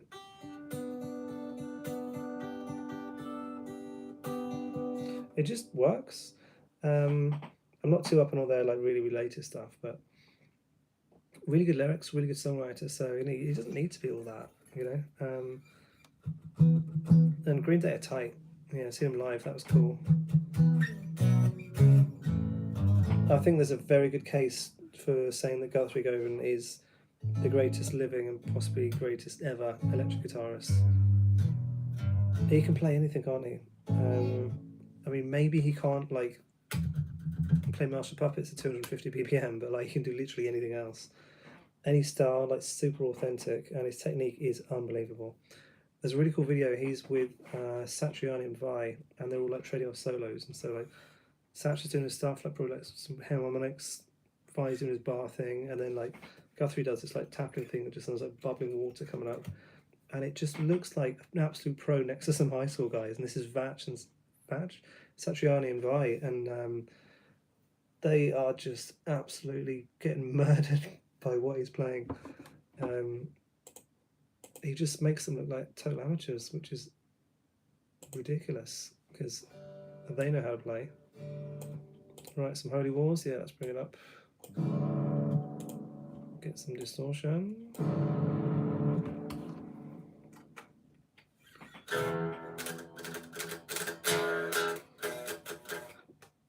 I think this guitar cable's dead. I just had enough notes and it's like, fuck it, no more today.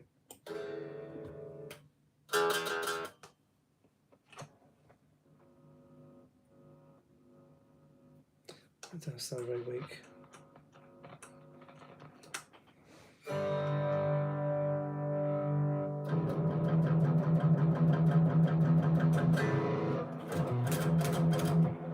Let's get some Holy Wars ready. I would like a little more distortion. Gain on that.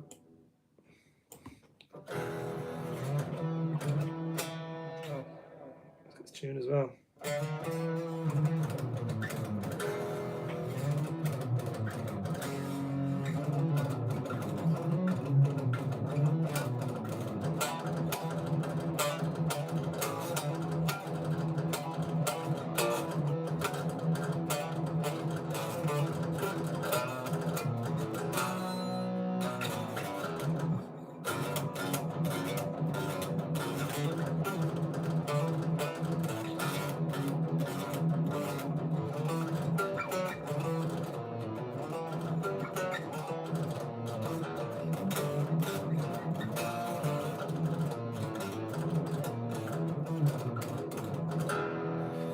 About like I remember at the moment. How's this Gen Z is so good nowadays at guitar? How many hours do those guys practice math rock? Thing is, every generation is getting better, and I would say they do in general, but massively the internet now. Because when I was a kid, I got tab books, and some of those were wrong as well, even the official ones. Like with a tab book for Appetite for Destruction, some Metallica ones. But the thing is now there's so much tuition online, and someone's literally showing you how to do anything. So before, like older generations of me would have to listen to records, slow it down, try and work it out. And then when I was a kid, you could buy the book and it might not be 100% accurate, but it was fairly accurate. And then you just had to kind of work it out for yourself at your own time. But now you just like load up a phone or a laptop and like, right, how do I play this? And there's literally a guy going, hey, how's it going? Right, here's exactly what you do. And make sure your hand is doing this. And here's a tab and you can download it and you can look at it. And then I'll do it really slow for you. So I think that's why. Like in Asia, there's been, especially China, like these tiger mums, you know, like really like making kids practice a lot because there's 1 billion people in China or more. So the competition is insane. So you have to be unreal. So kids are practicing crazy amounts a day, but there's so much more information now. It's whatever you want. Like most songs, there's someone doing a cover of it or telling you exactly how to play it. So you can download anything you want, and it's not going to be 100% accurate all the time, but the information is all there. And I think that's why, because it's so much easier. It's free as well. Basically, like if your parents have got an internet connection, you've got a device that you can access the internet on, then you can just load it up. You could be like 8 years old coming from school, like, oh, right, let's learn some Dream Theater. And there's like some little kid like...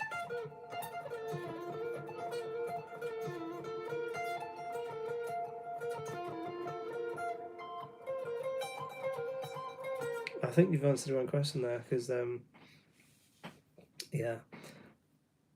I like just shredding, but slow exercises, that, I mean, that's what separates the pros from the amateurs.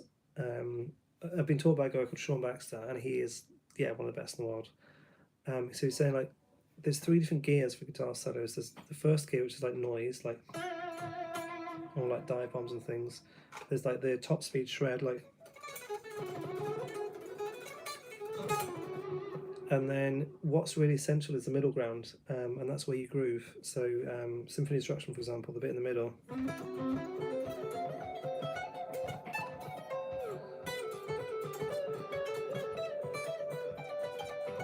And what that does is it links it. So you start with some noise, you have like that groovy bit, then you like shoot the rocket off into space. If you don't have that middle ground, you basically end up with the Slayer solo, which is like, it's got no structure, and it is really boring to do that, but it's the only way to get there. Like, you've just got, I've done it. I spent hours one summer with a metronome, and just, yeah, building everything up. Like, my guitar teacher gave me some exercises. Like,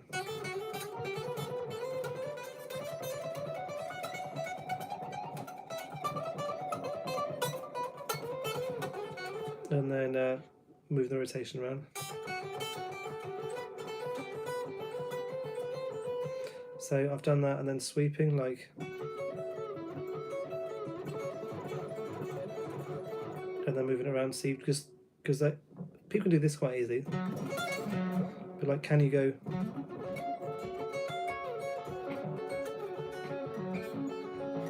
That's what's really needed.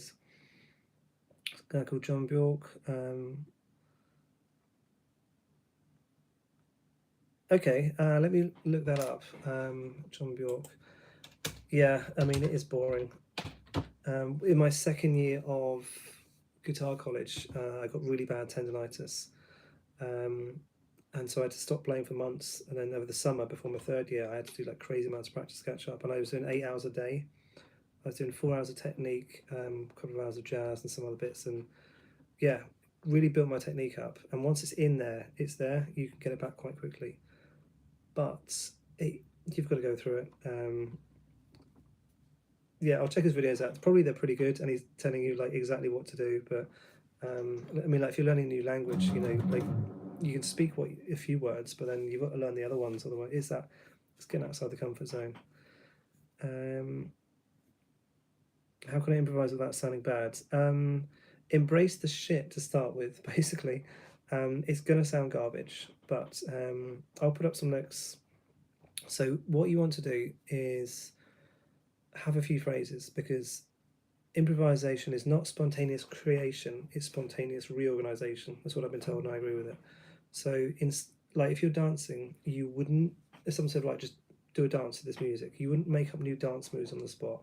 You probably start doing the ones that you know, and then put in some new bits as a little spice on top.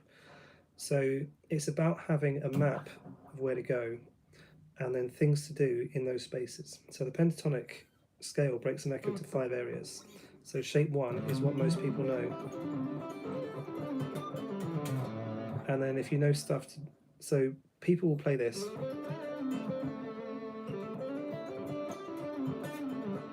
But then they don't really know what to do here, but then you need to have like ideas. So licks are these little building blocks. I think they're like little Lego blocks, and you just put them together. You might have like a red and a blue, then a green, and maybe have a red and another red and a yellow and a purple. But you've got your bricks to start with. So these licks, your first one might just be like just that. That's lick number 1. And then lick number 2 might be, and then lick number 3 might be. So if we do a 1, 2, 3, or you might rearrange them. So like, okay, we'll start with number 3, number 1, 1 again, and then number 3, whatever. So once you know what to do in that place, and then once you then move out of that area, then you have like areas, or like kind of like little movements to do here. If you're in shape 3, you know, I can do this. So you put them together, you could have like number 1,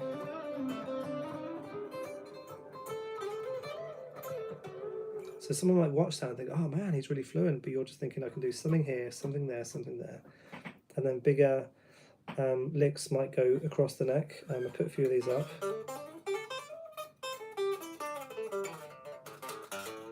And that's a way that goes like all the way up and all the way down. You've got to start with little phrases and be comfortable doing those little tiny blocks, and then you add more blocks in. But it's going to sound a bit shit to start with, so don't worry too much about that.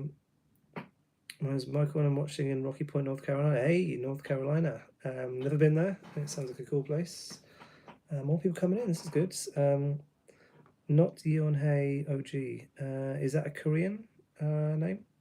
So what's the weather like in North Carolina? It's dark here and it's raining, but it's end of January, and it's cold, so it doesn't really matter.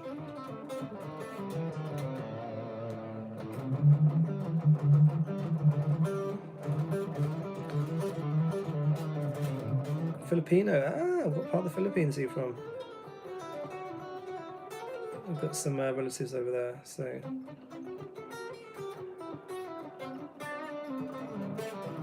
So thanks for watching. Salamat. I like to play shred stuff, so Symphony X, Megadeth, Metallica.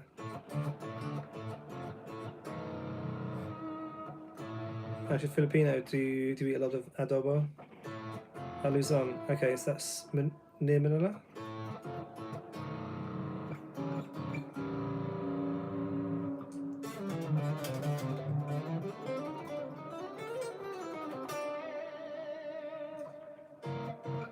Yeah, I love adobo.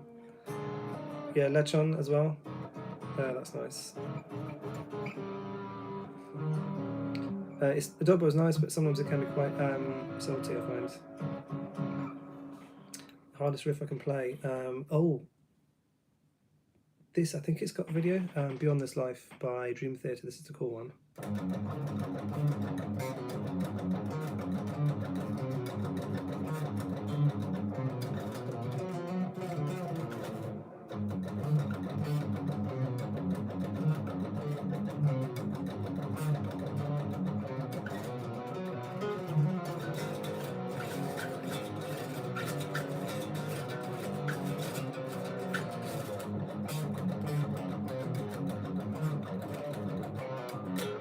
That's a cool one. That's a really nice riff. Weezer. Buddy Holly, was that one of those?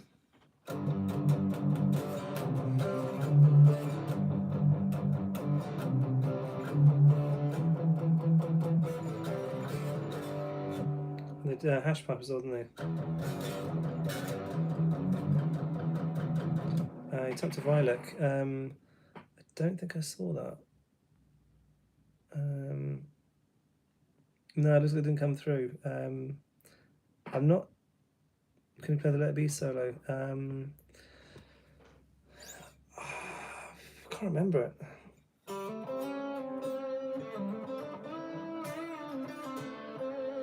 It's probably something like that, isn't it?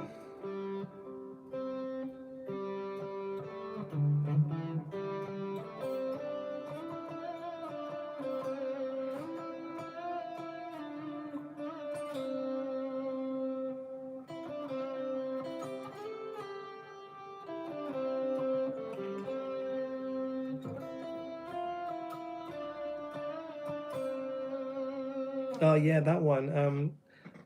That's the Outfield. I think it's called Your Love. I've actually got a clip of me singing that one. If you want to check the channel later. So yeah, I can't do it right now because it's quite late and I'm still getting over the flu. But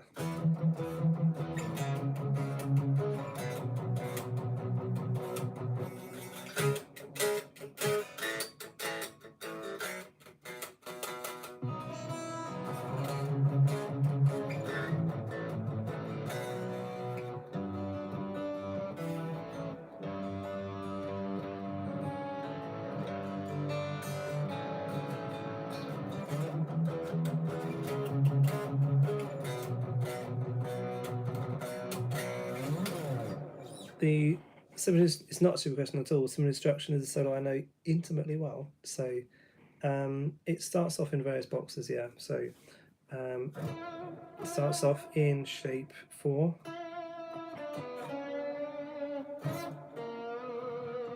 then does shape 3, and then it goes to a A-6 arpeggio.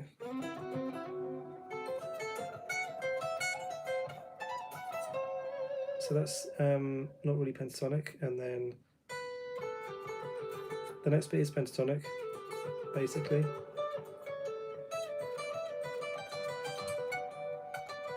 Pentatonic, so G major.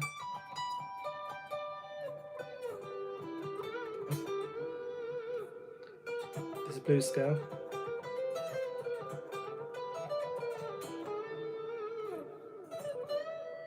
Just blues scale there. On those albums, especially like so Countdown to Extinction, Euthanasia, Cryptic Writings, Marty Friedman just did a lot of blues playing on that stuff.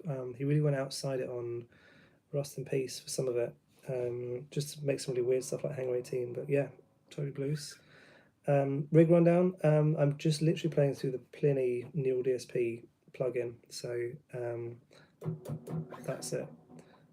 Time here is 10:30 p.m. 6:27, so you're 8 hours ahead, so I assume you are 6:27 in the morning. Yeah, hi Reese. Yeah, are you having so if you're Filipino, I'm going to guess what your breakfast is going to be. There's going to be rice involved, a tapsilog, or maybe hot dog, maybe some buad, probably fish and rice or egg and rice, almost certainly. Okay, here's a Violec. Right, this might be quite difficult to read in tab. So,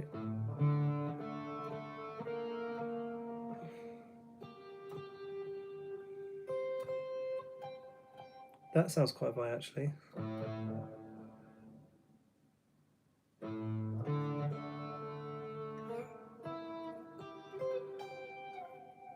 Is it hard to play? Yeah, it's not crazy technical, but the difficult part is the middle part, basically. We've got to keep this. You've got to get that all in time. So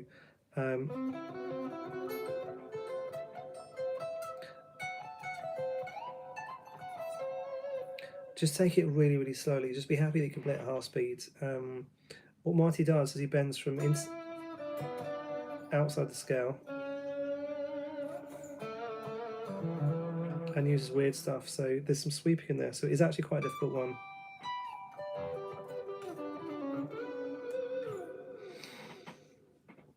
Yeah, Poisons are cool. That's pretty badass. I think some of the hardest ones are Hangar 18 because he's just doing some like really weird.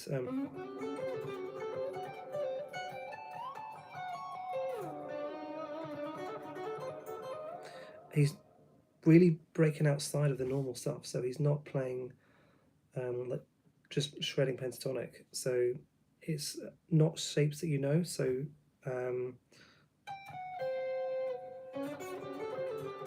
was it?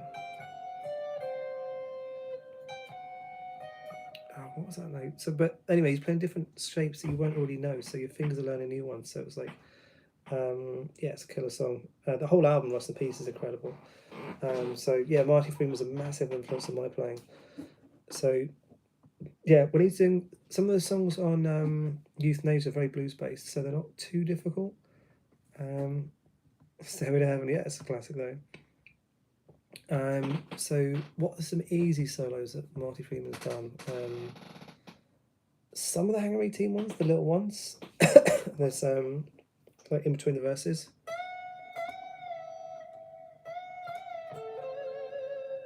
Oh nice.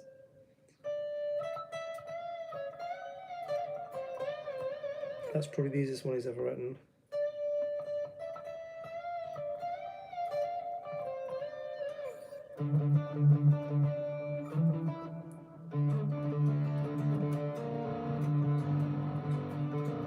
But there's, yeah, if you want to learn some destruction,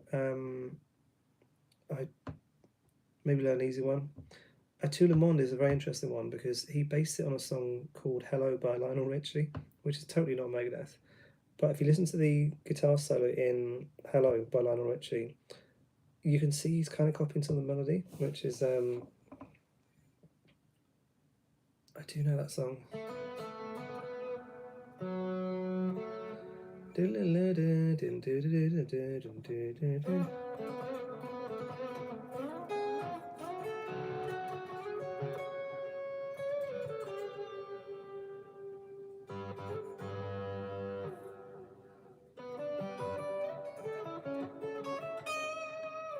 There's some sweeps in that. Hey, cheers, my Filipino friends. Enjoy breakfast and your day. Thanks for jumping in and the sub. Oh, there it is.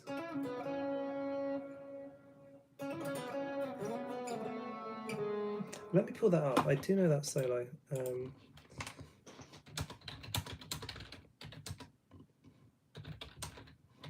That'd be, yeah, a good one to learn. Let's have a look. I can walk that through with you. Mike Friedman, here we go. Ah, that's it, yeah. So.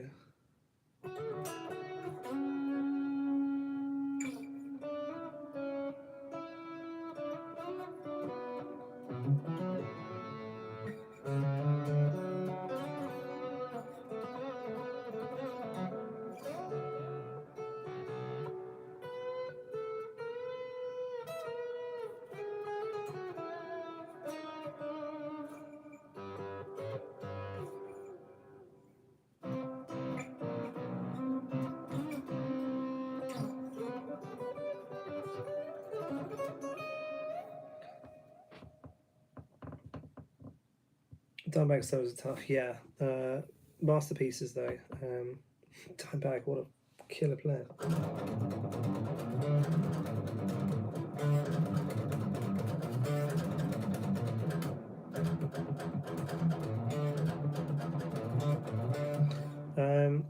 So, Mr. Southern Carp Spot, maybe try Stairway to Heaven. That's quite an easy one, but it's iconic. It starts off with, do you know the pentatonic shapes, or at least the first one?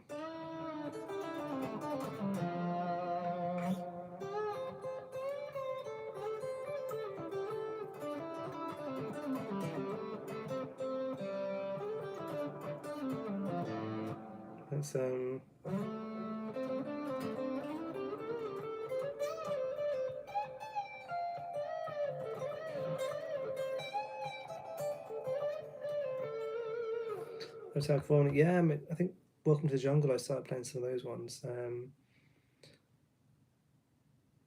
Yeah, I mean, just start really simple, but what's really important as well is to understand what you're playing. Because once you know your pentatonic shapes, you'll be able to recognize those again. So in, Stairway to Heaven, and then like most blues solos, I do. And then you'll see it, and then your fingers get more used to it. So you're like, oh, I know these shapes. It's just this, the same as this one over here. String skipping pentatonics, yeah. Paul Gilbert likes to do that as well, with a tap as well. So here's an interesting one you can do. So E minor, 7/10, 7/9, 7/10, and then tap on the fret 12.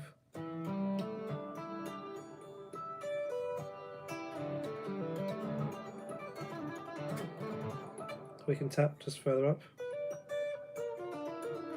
maybe here, and it gives, it's not a very good sound there, it just gives a more spaced out sounds.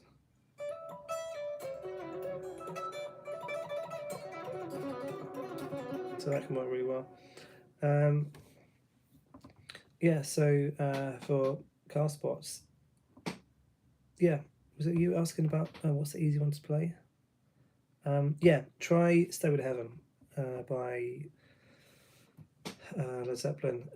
It's a very melodic one as well. So it's what you need to do as well is like before you try playing the solo, listen to it a few times and then just be able to sing it in your head, because then you know it. I'm trying to learn it's crazy difficult stuff at the moment, but I've learned the fast runs, but I can't play the first bit, which is the easy bit, and it's just kind of doing stuff like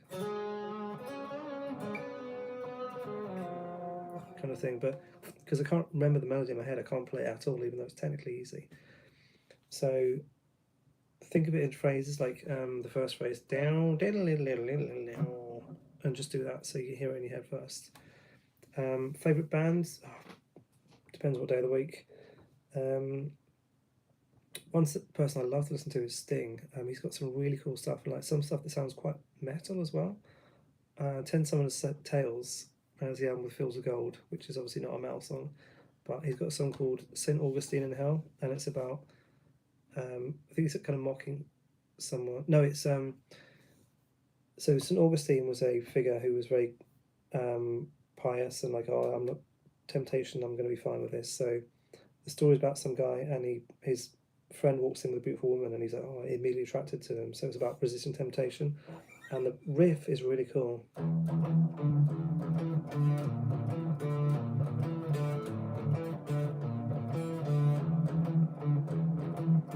And then a crazy like drum beat over the top, and then it changes key.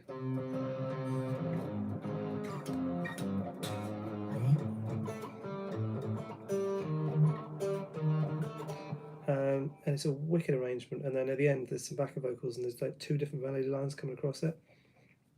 Yeah, we actually covered it in my band as well, like years ago. So that was really, really cool. But on top of that, yeah, Symphony X, Pantera, that kind of stuff. Michael Romey is an absolute beast. I mean, he really can play like an absolute legend. So, yeah, Symphony X I love at the moment. They're working on a new album, I think. It's been about 10 years since the last one, so a bit overdue. But yeah, Michael Romey, Russell Allen, what a singer. Just an absolute stallion of a singer. One of the best in the world by quite a mile.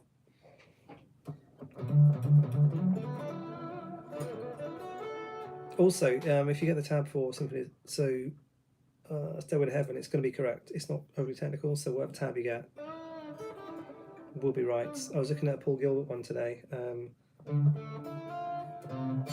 and even that riff was written wrong, so I had to watch a couple of videos. And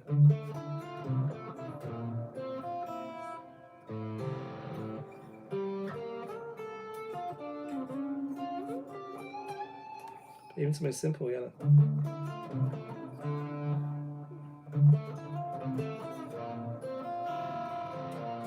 What is really, really annoying is if you learn something and the music's wrong, you got to learn it again. So you're taking the time to program into your fingers, and then you got to do it again.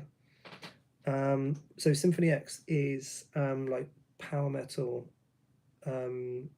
It's kind of like Pantera mixed with classical and Malmsteen, and really, really cool stuff. So there's an album called V, like 5. Listen to that one; it's just incredible. So there's some classical breaks in it, but so the first song is just like kind of like classical thing, and then song 2, the second one is called Evolution, and it literally starts like this.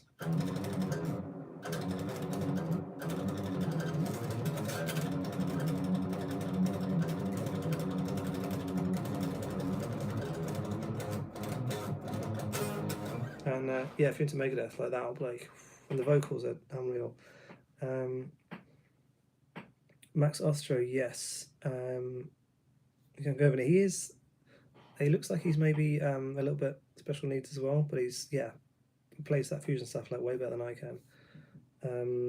Very, very good guitarist. He does lots of fusion stuff, doesn't he? So that is a killer. What should I focus on to make my Sarah Sam or Dorian instead of regular minor blues? Okay, excellent question. So Dorian, the Dorian note is the major 6. So let's assume you're playing in A minor. Let's keep it easy. So the F sharp, if you're playing in just minor pentatonic shape 1, like that, then the Dorian note is here and there. So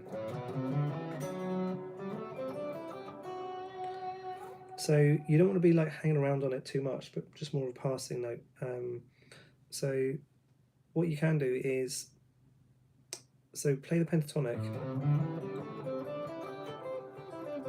and then add it in. It's used a lot in blues licks, so this kind of thing.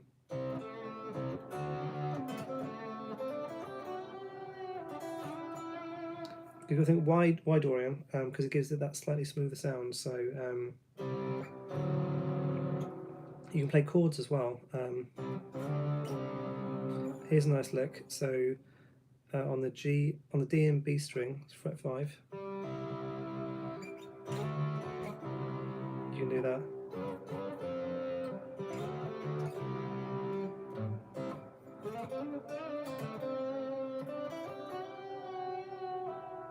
So it's that F sharp.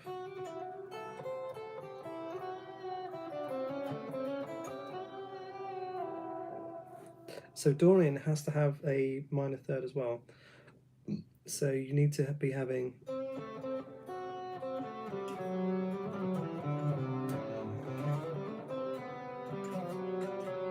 because if you have the major third in as well, like that's more of a Mixolydian thing. So you want to have it sounding, focus on the C note and the F sharp.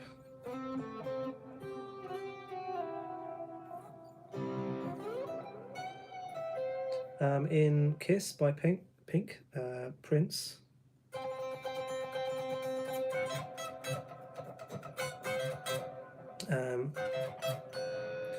Cheers, Gus. Well, I might be ending this soon, actually. I've got a couple of things to do, but really appreciate you checking in. Probably going to be maybe another 10 minutes. So is Dorian the same as melodic minor? Not quite. It's very similar. So Dorian is, it's minor with the 6. So instead of this,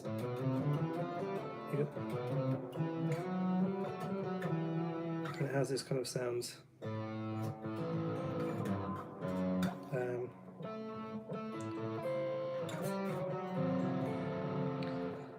The Dorian has a flat 7, which gives it that basic like solid bit on the top. Okay, cool. We'll wrap this up soon then. The melodic minor has a major 7, which sounds like it's got that bit of lift and like a kind of classical thing.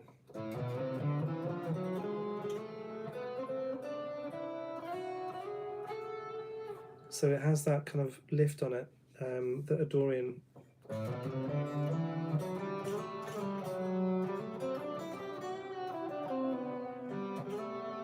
But then melodic minor, you've got the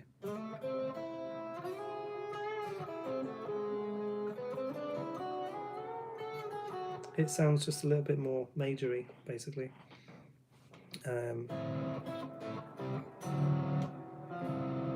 And you've got an E major chord in there, so it's just got a bit more flavour. So, any more questions? Because I need to edit some more videos.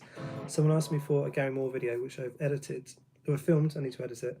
If you guys got any more requests for like a little short that I could do, let me know right now, and I'll add it to my list. Yeah, melodic minor, harmonic minor, almost the same. Yeah, they've both got the major 7, which gives that just lift on the end, like a bit of boob lift. So the defining features of the melodic minor is that,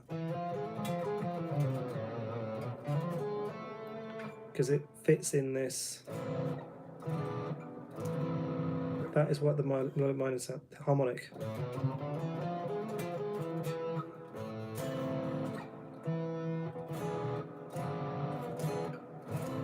Dorian doesn't have that G sharp, so it's more of a, it's a bit more dull. Melodic minor does have that, so it's got that E7 in it, so it's got a sharper resolution back.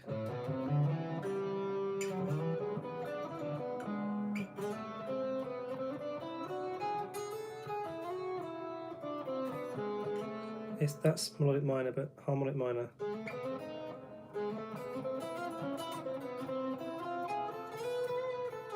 It's got a very definite sound to it.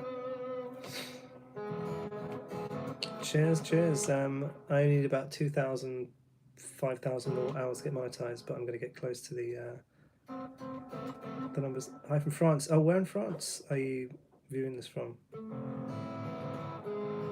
Been quite a few times.